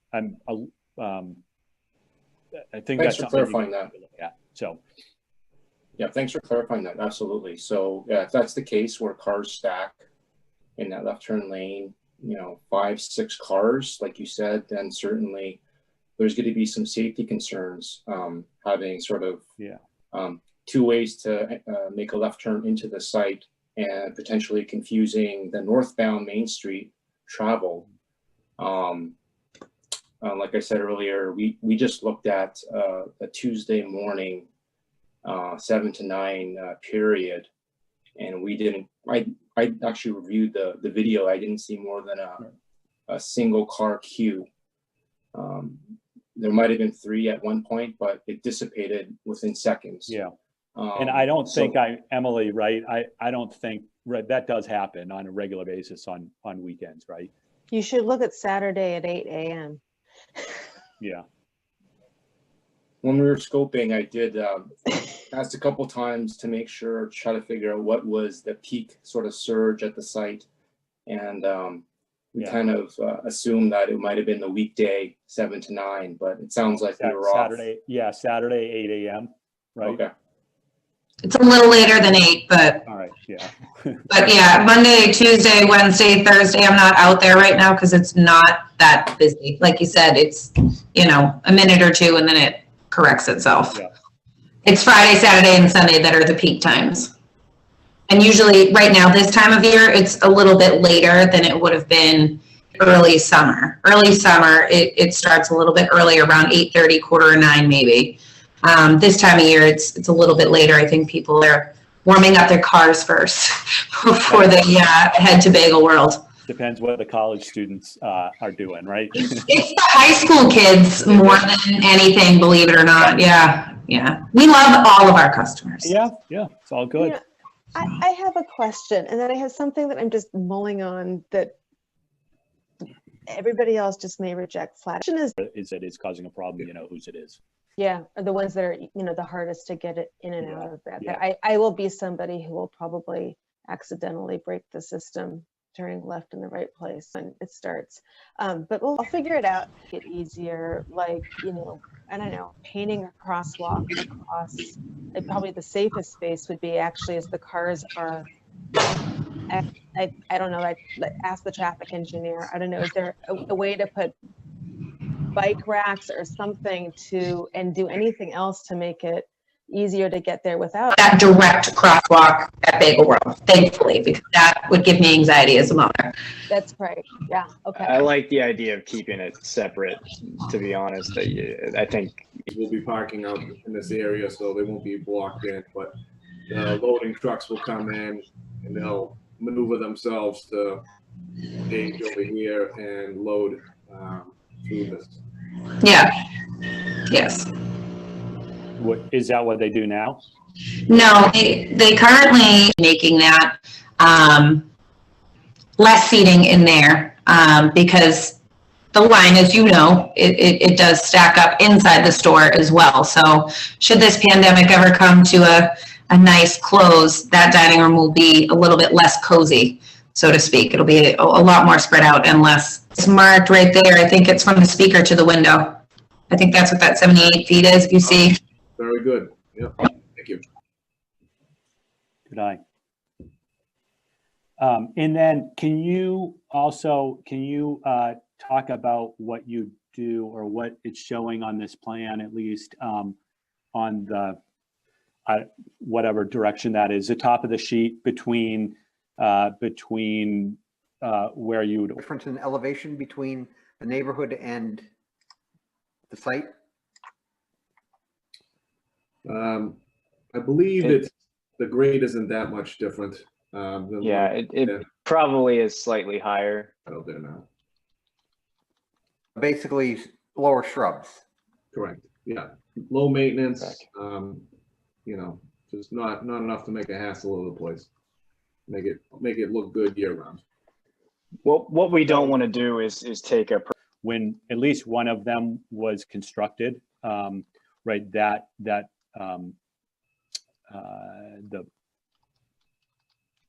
was an issue that was raised, you know, and sort of, I'm going to say, somewhat accepted, right, that they were a little roundabout cul-de-sac there.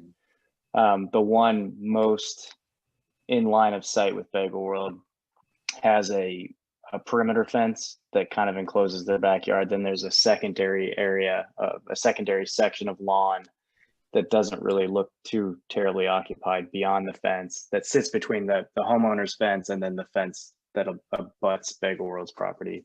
And then there's the section of trees. So the phone or this loudspeaker from this ordering location, and how you might be able to screen that, or what kind of technology there is out there to make sure that it's a preliminary plan, and there are going to be, you know, some changes, and they're looking for input. So you know, I guess I don't want to get down too far into the details on some of this, but if you have comments and concerns that they can hear, or suggestions, then, you know, by all means.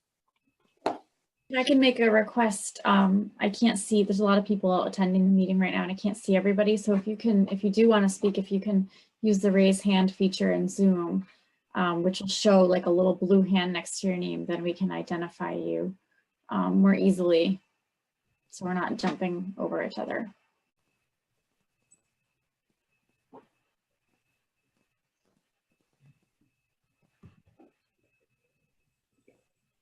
I hope that's not too confusing. I'm not seeing anyone putting their hand up. So.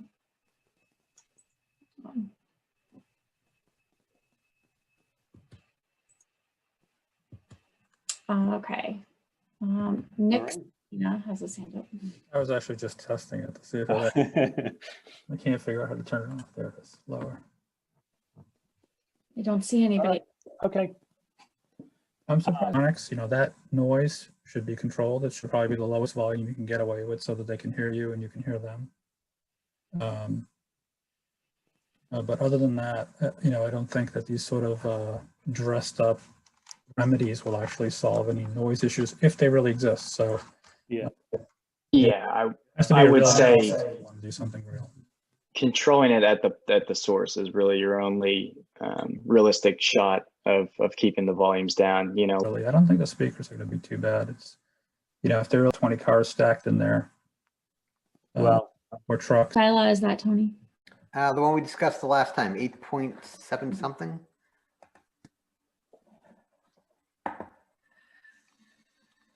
The one that limits the outdoor music and speakers.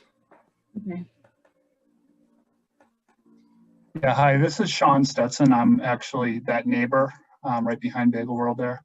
Oh, hi, Sean. I tried to raise my hand earlier. I wasn't sure it was working. But yeah, we can hear that sound. When we moved in 2012-ish, I don't think that.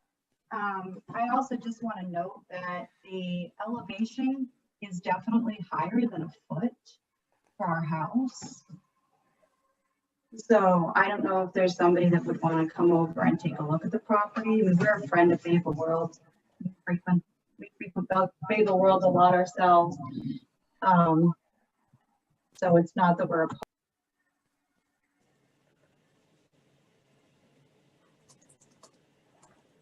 Sure. I think actually the higher you are, the harder it makes it to try and do something different. So I guess, you know,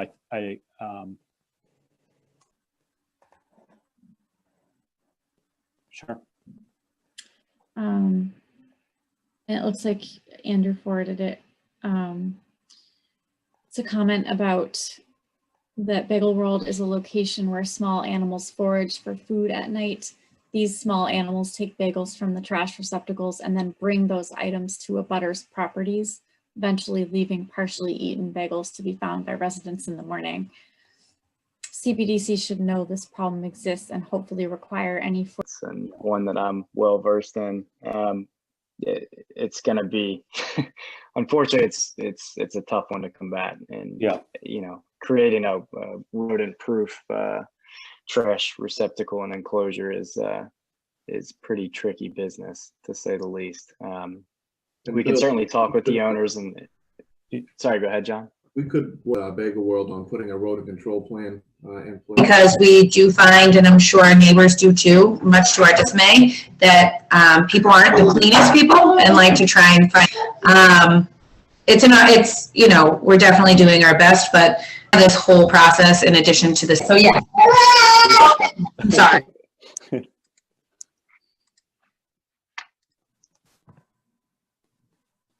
COVID life, right? Well, Yeah, I think that's a customer problem. I think some customers would work there, run in and come out. Yeah, we'll work with Bigger World on maybe we'll make an area to stack employee vehicles. West elevation. Then I think you should review. Being a single property, you get the either a sign on the building or a freestanding sign. You know, sort of stencil applied paint would work, and there's a lot to it beyond that. So that was sort of a bit of a proposed study thing and something worth talking through, but by no means final. So noted the concern there, and something, you know, if it does go forward, we would be subject to the signage rules. All right, thanks. all right, gentlemen. Thank you. See you, talk to you on the, oh, and Emily, I didn't mean to call you a gentleman as well. To talk to you on the 25th. Very good. Thank you. Just a quick one, John. What would be the expectations of the design team in terms of deliverables presentation wise for this next meeting? You know, I know we have a lot to grapple with and internalize and work through some of these discussed items, but is there a certain deliverable that the team is looking for? I would say, you know, a revised site plan, if that, you know, if those discussions come, you know, result in some revisions to that,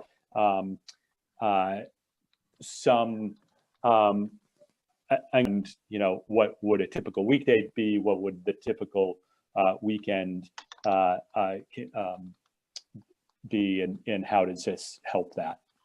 And then I think, you know, I think we're looking, we'll go back into the noise, right? We'll looking if you can dig in a little bit on that issue, sort of what the options are and what you might be able to do. Yeah, we can definitely take a look at that. In hand, they have that, and sometimes we approval conditioned on that. The fact that there are already at least 2 curb cuts, right? That's probably not a concern. I think there may be some issues. Thank you all. All right. Have a good night.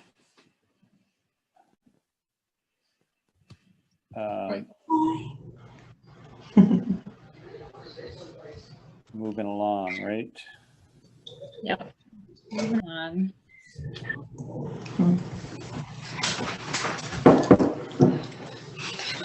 Section 81T and section 6.2.1 of the Reading subdivision regulations, the Community Planning and Development Commission, CPDC, will hold a public hearing on Monday, December 14th at 9. Or should we just turn it straight over to the applicant? I think for the sake of time, let's just jump in and turn it over to the applicant. Well, good evening, Chairman, members of the CPDC, and for the existing residential dwellings. Grandview Road was originally known as Fairview Road and was part of the 1911 Chapman subdivision plan. The portion of Grandview Road that's currently constructed is 40 feet in width, of which 20 feet is paved. This section also has no existing sidewalks nor streetlights. We have worked with the town and have modified our approved plan to conform with the town's subdivision regulations and zoning. That's a quick overview. I know we're kind of late here tonight, so I'll open it up to the board. So I'm Giovanni Federa, I'm the project engineer, and I can kind of go through the revised proof plan. Great. We submitted it yesterday. I was hoping to try to get review for radius. However, I did revise it to meet that standard, and that's what this is right here. It's essentially just, eating into a little bit more into the property at 4 Cold Spring Road, but we are able to get the 25-foot radius at both ends of the intersection, and we do meet the requirement of having a 100-foot center line radius. But just to have the conversation going for tonight, sure, I'm hoping that we can just use this as a placeholder. Yep. Okay. So a couple other things that I can go through for the engineering side of the project. Sure, please do. Yeah. So we are seeking a waiver to have a 25-foot width road, which is reduced from 30-foot requirement. That is because we're utilizing the existing 40-foot wide right-of-way. I was considering during design to maybe have the 30-foot wide right-of-way, 30-foot wide road width, and remove the vegetation with the street trees and just have sidewalk. But I was like, I think it'd be nicer and more aesthetically appealing to have the street trees. So that's why I decided, let's put the 5-foot vegetated strip with the 5-foot sidewalk. But the cul-de-sac, it does meet all the requirements of a 45-foot radius curb and 10-foot wide vegetated strip with the sidewalk. Another comment that was made was the retaining wall. To eliminate the retaining wall, which would be on the westerly side of the right-of-way, is right here. There is a low spot, and you can see it in the grading plan. I'll show it right here. There's kind of a low spot as you go right into the property or the right-of-way, and so we need to just make sure that there's sufficient landing for vehicles and with the grade pitches. So we had to fill in this area, and by doing that, because we're so close to the property line over here on the westerly side, we were going to put a retaining wall, and we decided that, and it was agreed upon, we would just grade into the town-owned property. We're grading into it by about 30 feet from property line down to the lowest point. We're going at a 3-to-1 pitch, but it was a comment that I wanted to address, and we need to have a approval by the tree warden just for what replacement trees would be placed there. Another comment that was made was having the drive-through, not the drive-through, but the driveway access. Instead of eliminating this easement, having the driveway go into the right-of-way and into the property. So the reason why I didn't do that is because there is significant grade change at this property, and towards the rear, which this is the rear right here, it grades upwards by a good 25 feet over a span of 100 feet. So it's pretty significant, and there's a concern of this area being ledge, and we wanted to eliminate ledge excavation as much as possible. So I decided that I thought this was the best layout for grading into the ledge. Stormwater needs to change the stormwater intensity, and so I did do some design of changing the stormwater intensity to be in compliant with the NOAA Atlas 14. And we did show, it was proven that we were able to still get a stormwater system. Nothing immediate. What's the frontage on the second lot? You couldn't kick each of the lines. You couldn't kick the lines over just a little bit to avoid that easement, or angle them at the very end. For the second lot right here. Yeah, because it looks like the third lot, lot 3 has 100 feet exactly right along its frontage there. Correct. Curve. But I don't see a centered dimension on that arc. So of the lot 2, I can see 37 feet and. South rows. Kind of Yeah, you can always kick the back one too. I mean, somebody did that. Yeah, and we could maybe do something kind of like this, you know, where we take away some of the frontage for lot 2, but we'd still have the same square footage transferred over from lot 2 to lot 3, where we're not, you know, disrupting the square footage. Yeah. I can take a look into something like that for sure. Absolutely. Yeah, just see if it doesn't do something crazy. Okay. That's a good idea.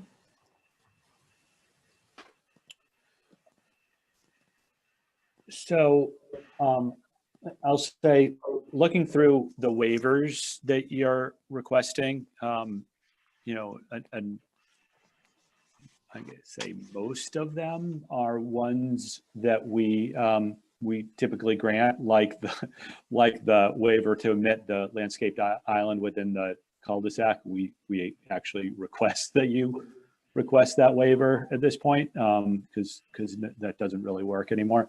I guess the one here that that from my recollection, being on the board for probably way too long at this point, but that's never granted is the existing Grandview Road, which is obviously the extension that we're building off of, is a pre-existing 40-foot wide right-of-way.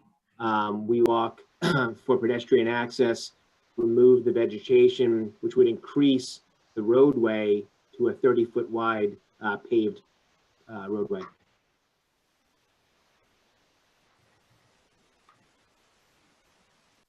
There are none to believe of. I don't think there are.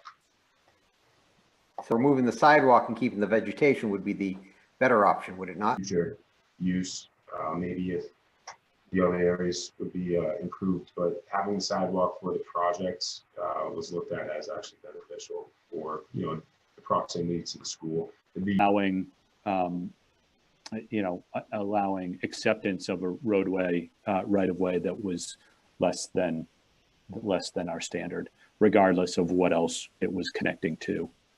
Right, just because someone else. We're actually enhancing that. It's just saying that this is a lot, given the nature. By building really nice single family dwellings that will hopefully kind of revitalize the area. No, a decent amount. So if we did fill it in, obviously everything next, you know, abutting to it is going to have to be filled up as well, you know. And we decided maybe we could put a retaining wall. Just to kind of alleviate that, you know, grade change. But it was agreed that having a retaining wall in a right of way, you know, it may potentially not get maintained. So, and I know Ryan made a comment that it was actually recommended to grade into the town-owned property rather than having a retaining wall. Yeah, that was based on a comment from the town that would be a better structure to the proposal. Come on, let's get you outside, upstairs. Yeah, and that's what I was confused about that, about whether or not that would be a retaining wall, and I was worried about also who would maintain it. And then, you know, as the road gets plowed and everything, is there concern about, you know, stuff from the road then ending up on town property down that steep slope? Sand, salt, or would it all just be There generally should not be any issue regarding anything that will be plowed into the town property. The stormwater system was designed to you know, alleviate all removal, total suspended solids, and it meets the requirements. So any types of sands or salts would be captured through the catch basins and the stormwater system. And it would be filtered through and infiltrated back into the ground. But I don't see any issue going of any materials getting plowed into the town-owned property. That system is maintained by the 3 new houses or all 4 of these houses? I believe it would be, I can get an answer for you regarding that question. Okay, thanks. Yeah, I'd be interested in that also, about how that's maintained. Who's responsible for that?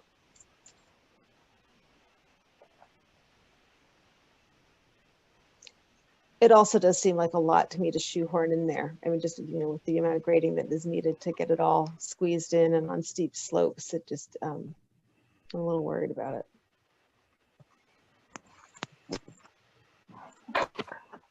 So considering that it is an existing right of way, you know, the applicant has every right to pursue a development using the actual right of way.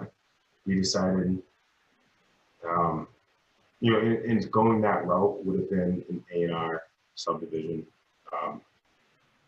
but we decided having a cul-de-sac is just the way to go, and that's why I kind of ate into the property a little bit more. But it would just be a lot better of a layout to have a cul-de-sac, just a lot more user-friendly for emergency vehicles, and just an overall aesthetically more appealing look to the cul-de-sac in the neighborhood. So we found that this was probably the best route to go. We feel pretty confident with it.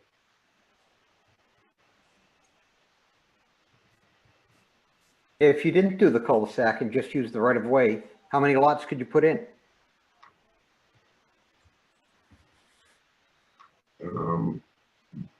I can get you an answer on that, but it's probably, we could probably get 3, but I'll get you an answer on that. All right, thank you. I believe it was the same, but the cul-de-sac had greater access, greater ability for municipal vehicles, traffic, etc. Yep. That would be good to know, just to know, right? We're not going to, even if it comes out to, right, the alternative is 2, right? Two new lots. It'd just be good to know where you're at, where that would end up. So, though it does look like you could probably get 3 with the right frontage on that road. So I believe that was a discussion we had with the town on a previous meeting, and the layout to have it be a dead end was an issue for the town for emergency vehicle turns and access. So we actually addressed that by using the cul-de-sac. And obviously, you know, if you see our proof plan, that would be a key to have. But that, again, that was a concern, at least not a concern, but that was an issue that got brought up in a previous meeting. They didn't want to have a dead end and have to back out for emergency vehicles or anything else. Now, it isn't the longest way, but this was an accommodation to have a kind of a nice view, a nice cul-de-sac, but also give that access to you know, emergency vehicles and other vehicles. It looks like only 2 lots fit. If you look at the very first existing conditions plan, it's about 356 feet of length, and yeah, the first lot is shown having 100 feet, 106 feet, so that leaves you about 200. Has a question, John?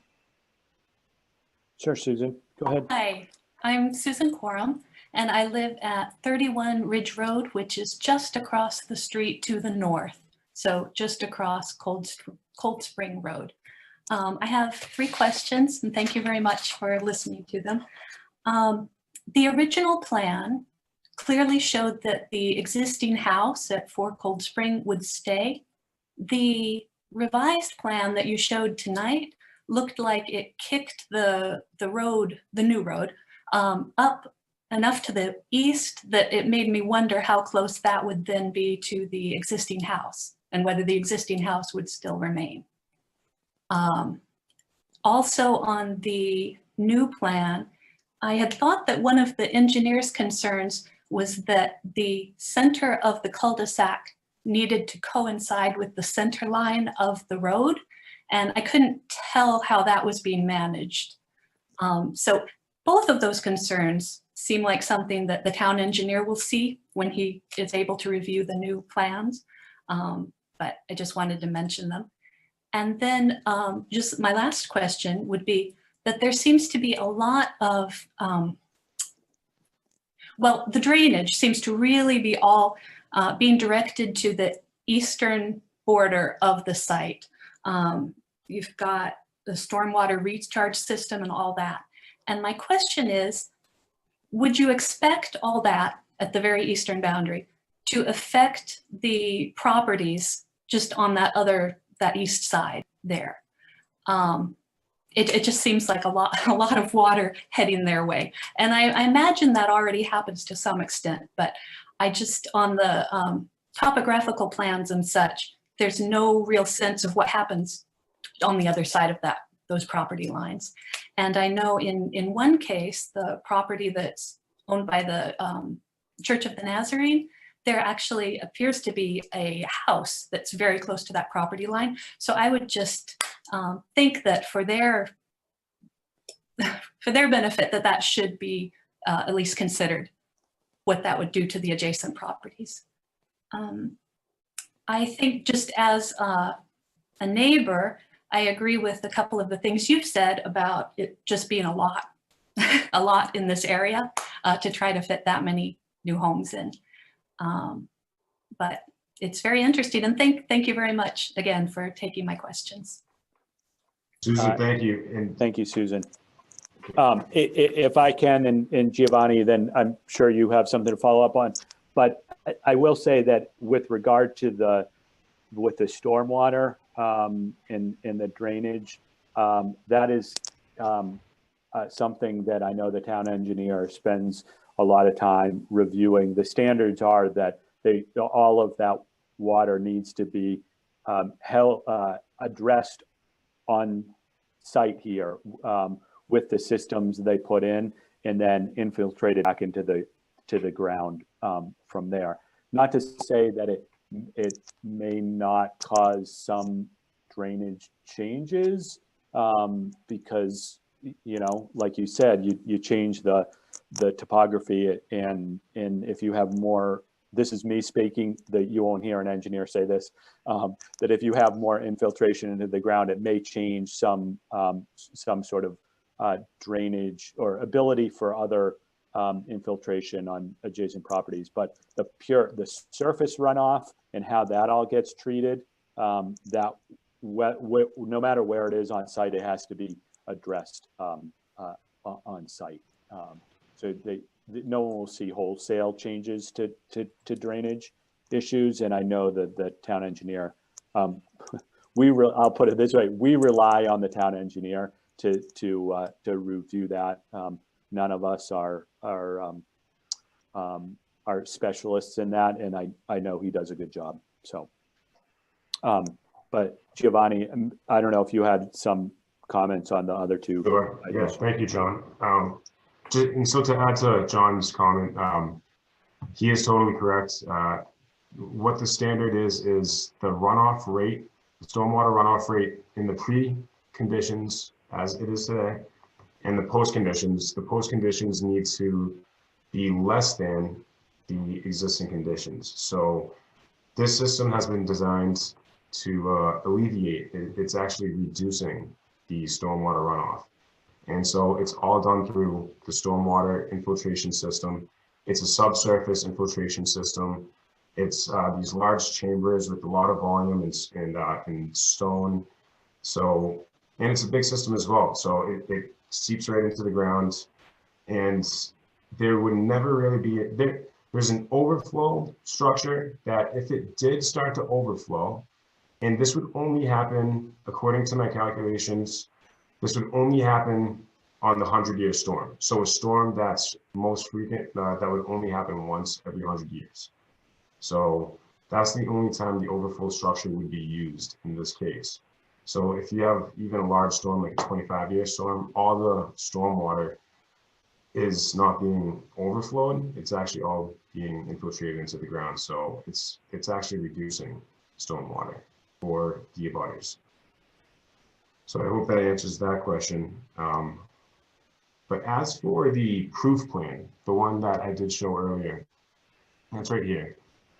Yeah, it is eating into 4 Cold Spring Road, pretty significantly and a little bit more. However, this proof plan is not a design plan. This is kind of just the center line of the right of way. So I did notice that comment, and it is right here. So the center line of the right of way also has the ability to change in curvature at a radius of 100 feet. So the center line does go through the center of the cul-de-sac right here. And that's by using the curvature of the radius and meeting the center. So it's not exactly a straight shot. It can be interpreted that way, but we are able to use curvatures at a minimum radius of 100 feet, and that's what we show right here. And it does meet that standard. I hope that answers your questions.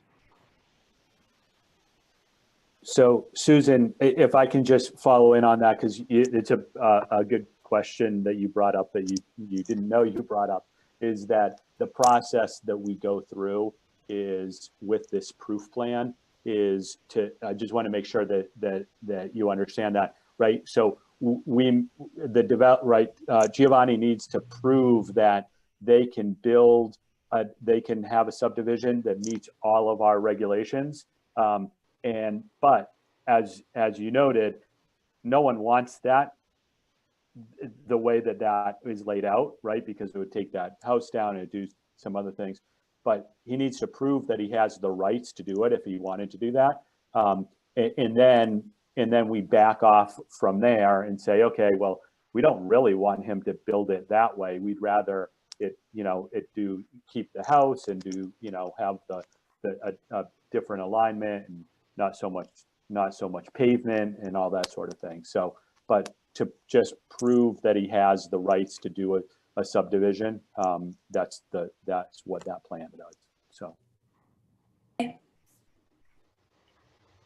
because if he couldn't prove, right, if he couldn't prove that he could build a subdivision with those four lots on it, then he'd go to 3, and then he'd have to prove that he has the rights for that.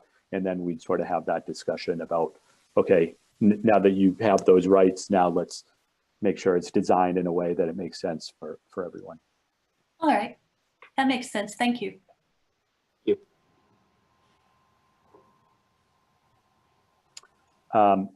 Other questions or comments from anyone? There is one more. KU. That's all it says on the screen. So if you can please state your name and address for the record, that'd be great. Sure, I'm Kyung Yu. I live in 900 Main Street, which is our neighbor just mentioned, the Church of Nazarene. I live in the house, the east side of this lot. And this house is only house that seated like 20 feet, less than 20 feet, maybe 15 to 20 feet from the lot. I don't know. So we are talking, the revised drawing is the one that the developer is going, or we don't know yet? Because it seems like if you go with a revised one, then that means this location of each buildings, the 3 new buildings will be different than we see now here, right? The reason I'm asking is that building number 2, the house number 2, is kind of very close to the lot line, and we are just located 20 feet from there, the house. Just wondering what will be the change of the this revised drawing will be also changing of this location of the houses. Yeah, and I appreciate your comments, and I can address that. So based on some of the revisions that we have done preliminary, which I did not show, they're based on the town engineer's comments, is the stormwater and increasing the intensity. So by increasing the intensity, we have a larger stormwater system. It's still going to be compliant with all state and local regulations, but it's not going to change the locations of the houses. So the house locations will remain. And the house locations, they do meet these setback requirements in accordance to the zoning bylaws. So they do meet regulations and standards for what zone we are located in. Sure, but my question is, of course, that you're going to meet the bylaw, the regulations. But my question is that the current diagram we are seeing, the location of the new houses, will be the exactly same location of this new revised, the drawings. The revised drawings has a new lot lines, but what about the locations of these houses? Will it change? So the lot lines will not change with the revisions. The way that this is shown right here, based on the road and the house locations and the driveways, we are planning to keep it located just like this.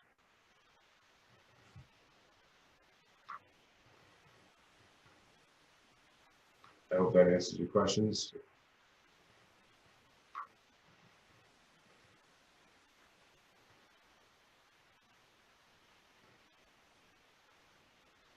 And then these, to follow up on this,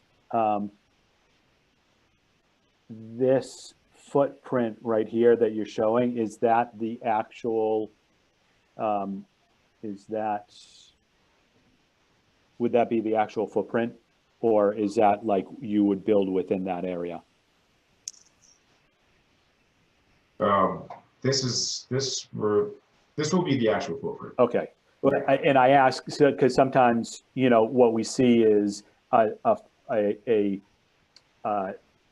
bounds of we'll build somewhere within this area, but I just couldn't see, you know, so those dimensions shown there are the actual dimensions of that rectangle. Which rectangle? Yeah, like where you have your cursor. The house. Yeah, I just can't read. So no, that house will. We're going to also submit a proposed plot plan. Once everything is all approved and all the lots are registered at the registry of deeds, we will submit a proposed plot plan that will show the actual architectural footprint. So this is not the architectural footprint. Right.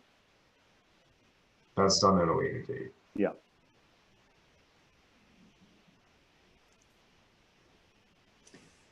It might be worth noting that the definitive subdivision process does not require you to know the actual building footprint of homes. Sometimes they're shown on your plans, like for example, if there are wetland resource areas, because they are required for the notice of intent process. We might want to clarify that the setback lines here are what really matters. On lot 2, it does look like there's a little bit of a wetland buffer. So that will further constrain how far back the house can be. But these gray boxes are not, most likely not going to be actual.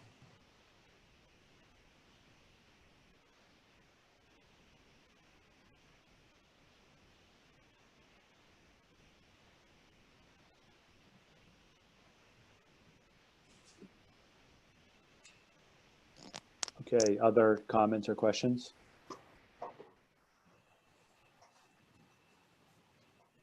That's Joanne Cusolito at 23 Grandview Road, just to the north and the west of this area.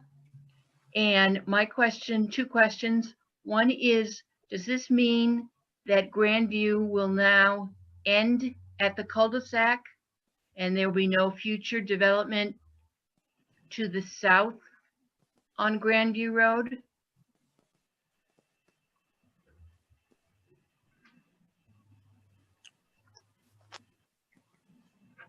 That is, that's a good question.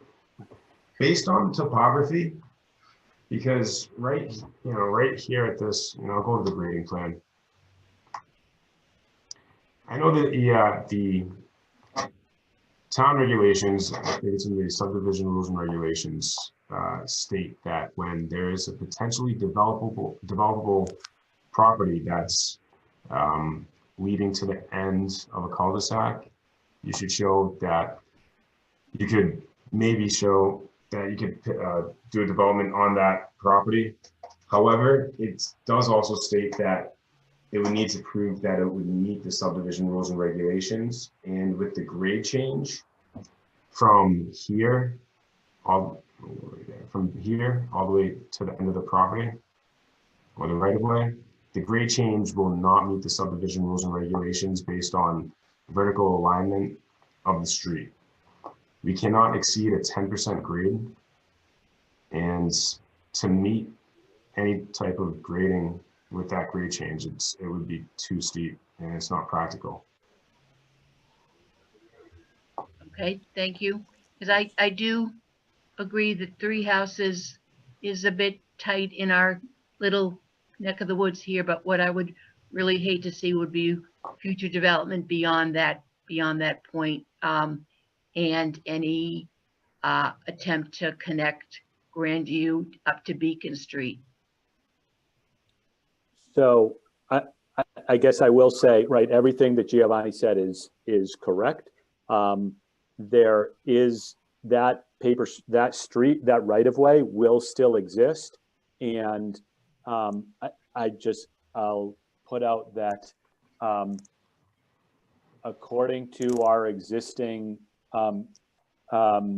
subdivision rules and regulations, he's correct. Something couldn't go out there, but right, things do change. And I'm just going to say a warning to you to keep your eyes open, right? There's no, I shouldn't say it, there are no plans, right? But we know, I don't want you to walk away and say, this will never, ever, ever happen, because there may be some board in there. It wouldn't be us. It wouldn't be the current, the current board, but it's something that you want to always keep vigilant to make sure that the subdivision rules don't change so that someone can come in there and build something in the future, because that's not what we want. That's not what you want. That's probably not what Giovanni wants.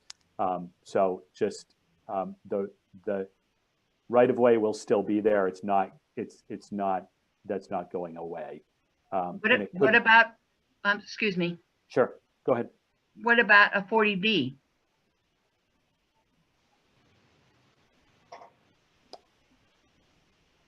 Do you want me to sure take a little stab at this one? Yeah. So that's a good question. I think there was a 40B proposed and I think approved on this back in the early 2000s. It is the town's opinion that that 40B has since expired. Regardless of whether it's actually expired or not, the town is in a position right now where we have met the state mandate of 10% of our housing stock being affordable. We're at 10.48% currently, using the 2010 census numbers. The 2020 census data is soon to come out. We do not expect that we'll drop below 10% with the new census. So as long as we stay above 10%, we have leverage over any 40B proposals on any property in town. Okay. Not to say that somebody couldn't buy a bunch of properties and access everything from 28. So, there are some large properties in that whole section, and somebody could buy them up and come in from Main Street.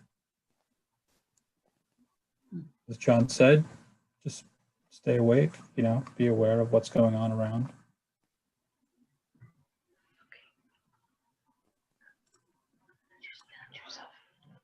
Hi, I'm Bob Cusolito from 23 Grandview Road, Joanne's husband. And I just have a couple of questions.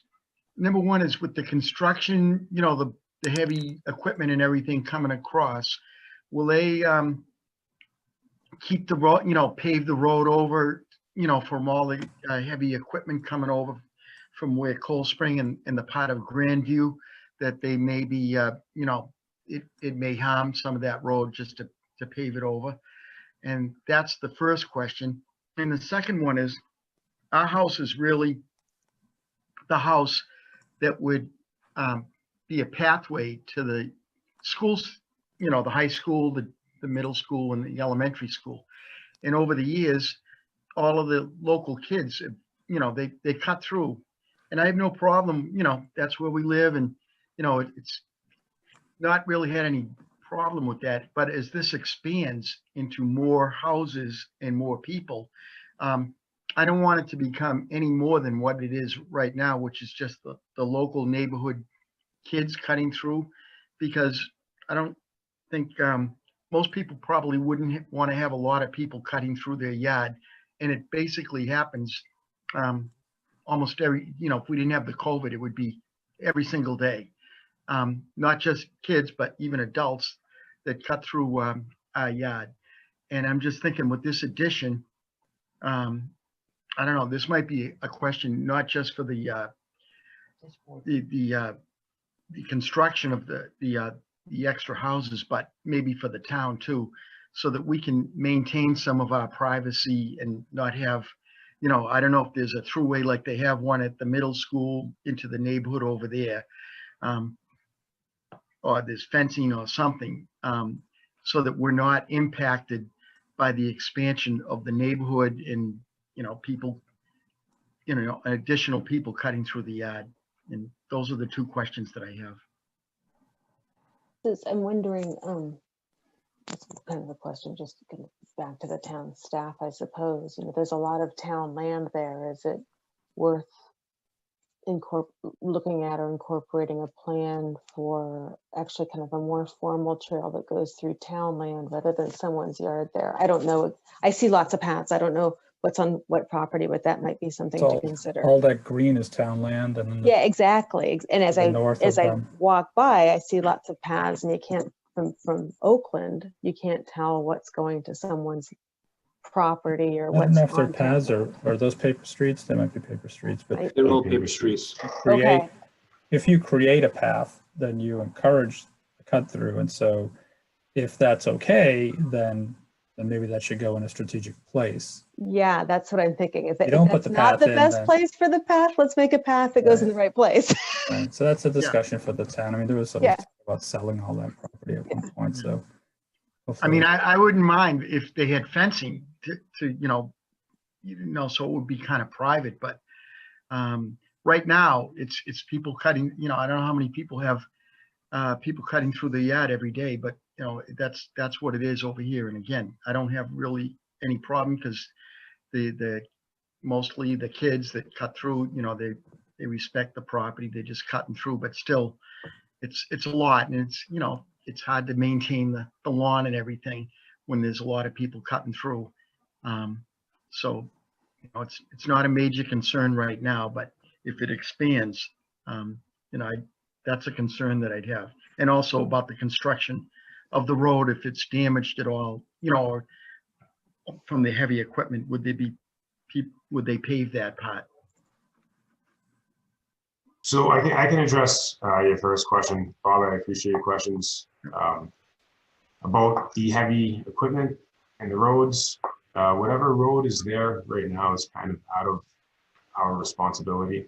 However, what is in our responsibility is maintaining an erosion control plan. Sorry about that. So the erosion control plan essentially just whenever a construction vehicle leaves the site, it needs to be free of all sediment. And so by doing that, at the construction entrance, we incorporate a stone entrance. This is a detail, but essentially what it is, it's, you know, large boulders or, you know, medium-sized boulders, small rocks, whatever. But they're made as like a 50-foot length, like a driving path. So what that, when the vehicles, they drive over that, the wheels, all the dirt on the wheels, it, you know, essentially falls off. But that's part of the erosion control plan for heavy equipment and heavy machinery. But anything outside of our site is not our responsibility.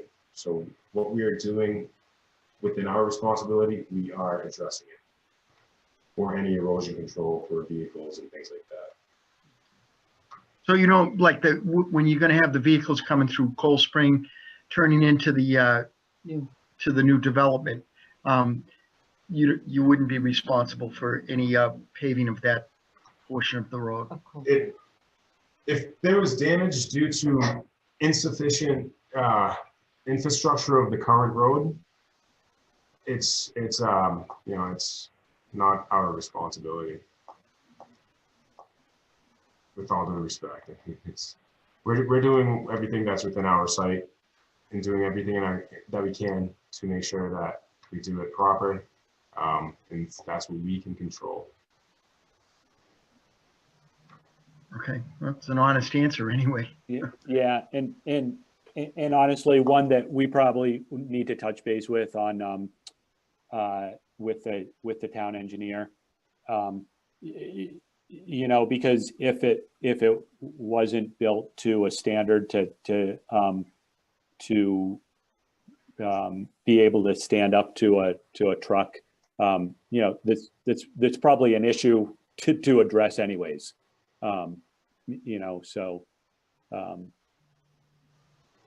Yeah, we'll check in with the town engineer and not that it's gonna ruin the roads, but we'll get an answer and confirm what would happen, what the town's sort of take on that would be. So fair enough. Thank you. Thanks. Yes. Heather and Julie, I thought that was an opening to plug the open space in trails survey, wasn't it? It would be a perfect recommendation for the open space and recreation plan. There survey. you go. Yes.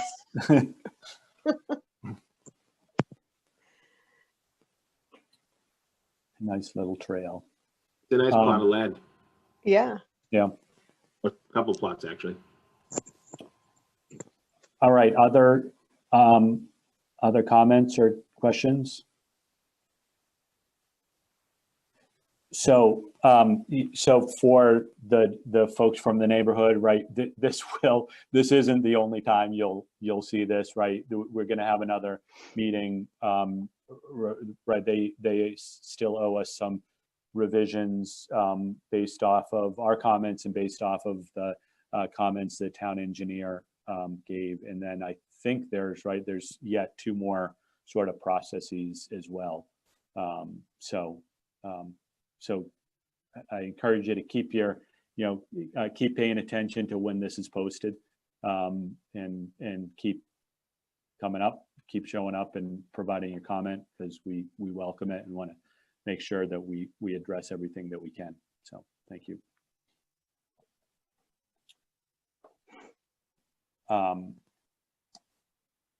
Yeah, and so with that, should we just continue this to a date certain or uncertain? Yeah, so we have 2 meetings in January. We have a time slot at 9:30 p.m. on January 11th, or a time slot at 8:30 p.m. on January 25th. And so I guess it just depends on how much work the applicant needs to do, whether they want to do it over Christmas, and being able to turn around like a staff review for your next meeting. And then I thought that dovetailing with that, you might want to give the applicant some feedback about, do you like the sidewalk? Do you not want it? We thought for proximity to school and like potential future development of the town land or any other adjacent properties, it might end up being like a nice connection. But like I said in the decision, it's totally up to you guys if you want that or not. There's pros and cons. Do we want 3 streetlights? Do you want to talk about those kind of things tonight or wait till next time?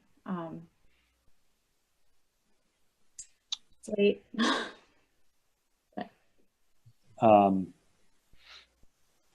Yeah, it's late. I'll throw out there, I don't want to get into the streetlight discussion, but I will say, and others please chime in, I like the sidewalk. I think that that's consistent with other cul-de-sacs of similar size of having a sidewalk on one side. I think that makes sense. And even in this, or I should say, especially in this situation, I think that's a good thing to have. So. Yeah, I think we should not discount the accessibility part of that. I mean, providing an accessible route off the roadway is something we should always consider. Yeah. Right, especially in the bad weather conditions. Somebody needs to make the way around there. They shouldn't be in the street. Shouldn't have to be in the street anyways. It's only 3 houses. And the kicker is who's going to be shoveling that sidewalk in the winter. And to be honest with that curve, nobody's going to go through the curve. They're just going to cut right through this cul-de-sac. I don't see the need for it. If the board thinks it's a good idea, I certainly would not hold up approval based on the sidewalk. Yeah, I kind of like the practice of having sidewalks, of having safe places off the street to go. Notwithstanding, Tony, appreciating what you just said.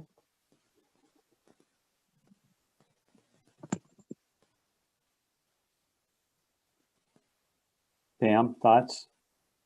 No thoughts. All right. So yeah, so you've had our input. I mean, you've heard what folks have had to say. I don't know if where that gets you, but no, I think it's okay as is. I took a look at the movement of the cul-de-sac itself into that 4th lot, and I thought that was strange to have so much of that eaten up. I think when Mr. Yu was talking about that building from Nazarene Church, it's 20 feet off the plot line. I think he was looking for the amount of distance from the plot line that other house that looks like it would be in lot 3, not lot 2. That what its distance would be from his existing structure. Right, so if you were to look at, I can't bring it up, it's on the other. But it could be, yeah. Yeah, So he's his house is right here. right there, right. So that looks like that is lot 3. And so he's looking to find out what the distance is that your structure in lot 3 would be. And I think it's more than the setback requirement. Well, it doesn't necessarily need to be, or it may not be. Right. Right. It may, I guess the answer I think is it may be just as close to the lot line as his house is to his lot line. Right. So I can show the setbacks for the set. So this dash line right here is the setback line. Yeah. Right. So we're within the setbacks, and it looks like it's about maybe 50 feet or so to the lot line to the rear. Right. That's what I'm seeing is 30, 40, 50 feet. Yeah. Yeah. Yeah. So that should just give him a little bit more comfort level. Mm-hmm. Okay. Thank you. I didn't understand what I couldn't understand.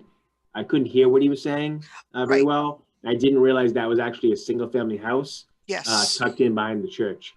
Yes, that's where he lives. Apparently. Is that part of the church? Is it like the rectory or something else? It could well be. He did not explain what his affiliation with the church is, but it could well be.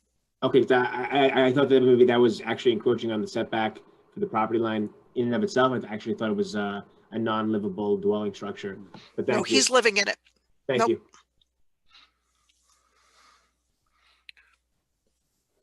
No, I think that was the only concern that I have.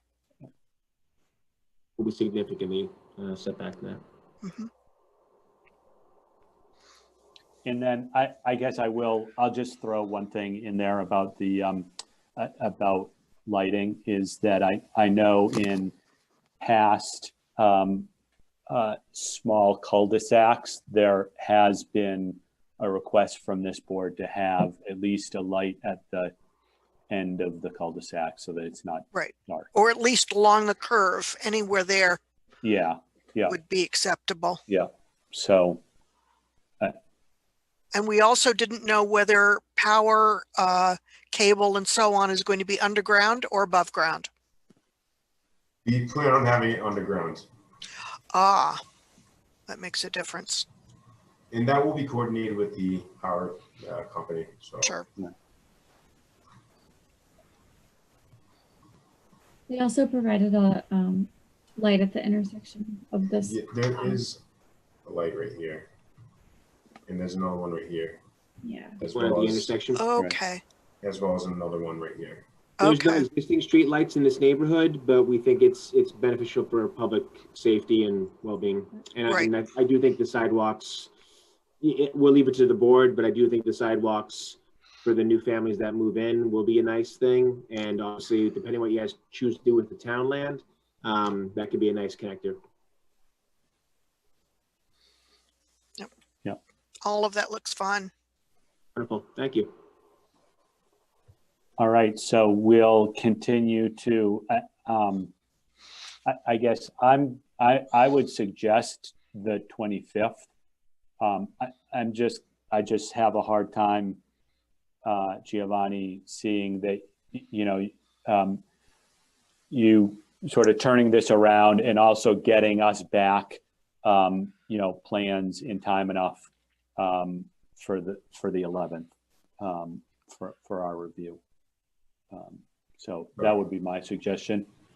Not that I see you need to do wholesale changes, but I think with the holidays in the middle, and you are probably going to need some feedback from Ryan as well. So I'd suggest the 25th, although maybe our agenda is too far on that day. There was significant work done according to the comments that Ryan had, and we addressed 90% of them. So the new plans, which I have not presented, they are almost done. So we're hoping to maybe get it in for the 11th, January 11th meeting, but we will know later. Fair enough. Do you want to continue it to the 11th at 9:30, and then if he needs more time, we can coordinate? Sure. Okay. I think with the volume of things coming, that might be a wise decision. Okay. Move that the CPDC continue the public hearing for the subdivision, Grandview Road subdivision, to January 11th at 9:30. Second. Okay, roll call. Pam? Yes. Heather? Yes. Tony? Yes. Nick? Yes. John? Yes. Great. All right, thank you. Thanks. Thank you. Thanks, everyone. Have a good night. Nice to see you.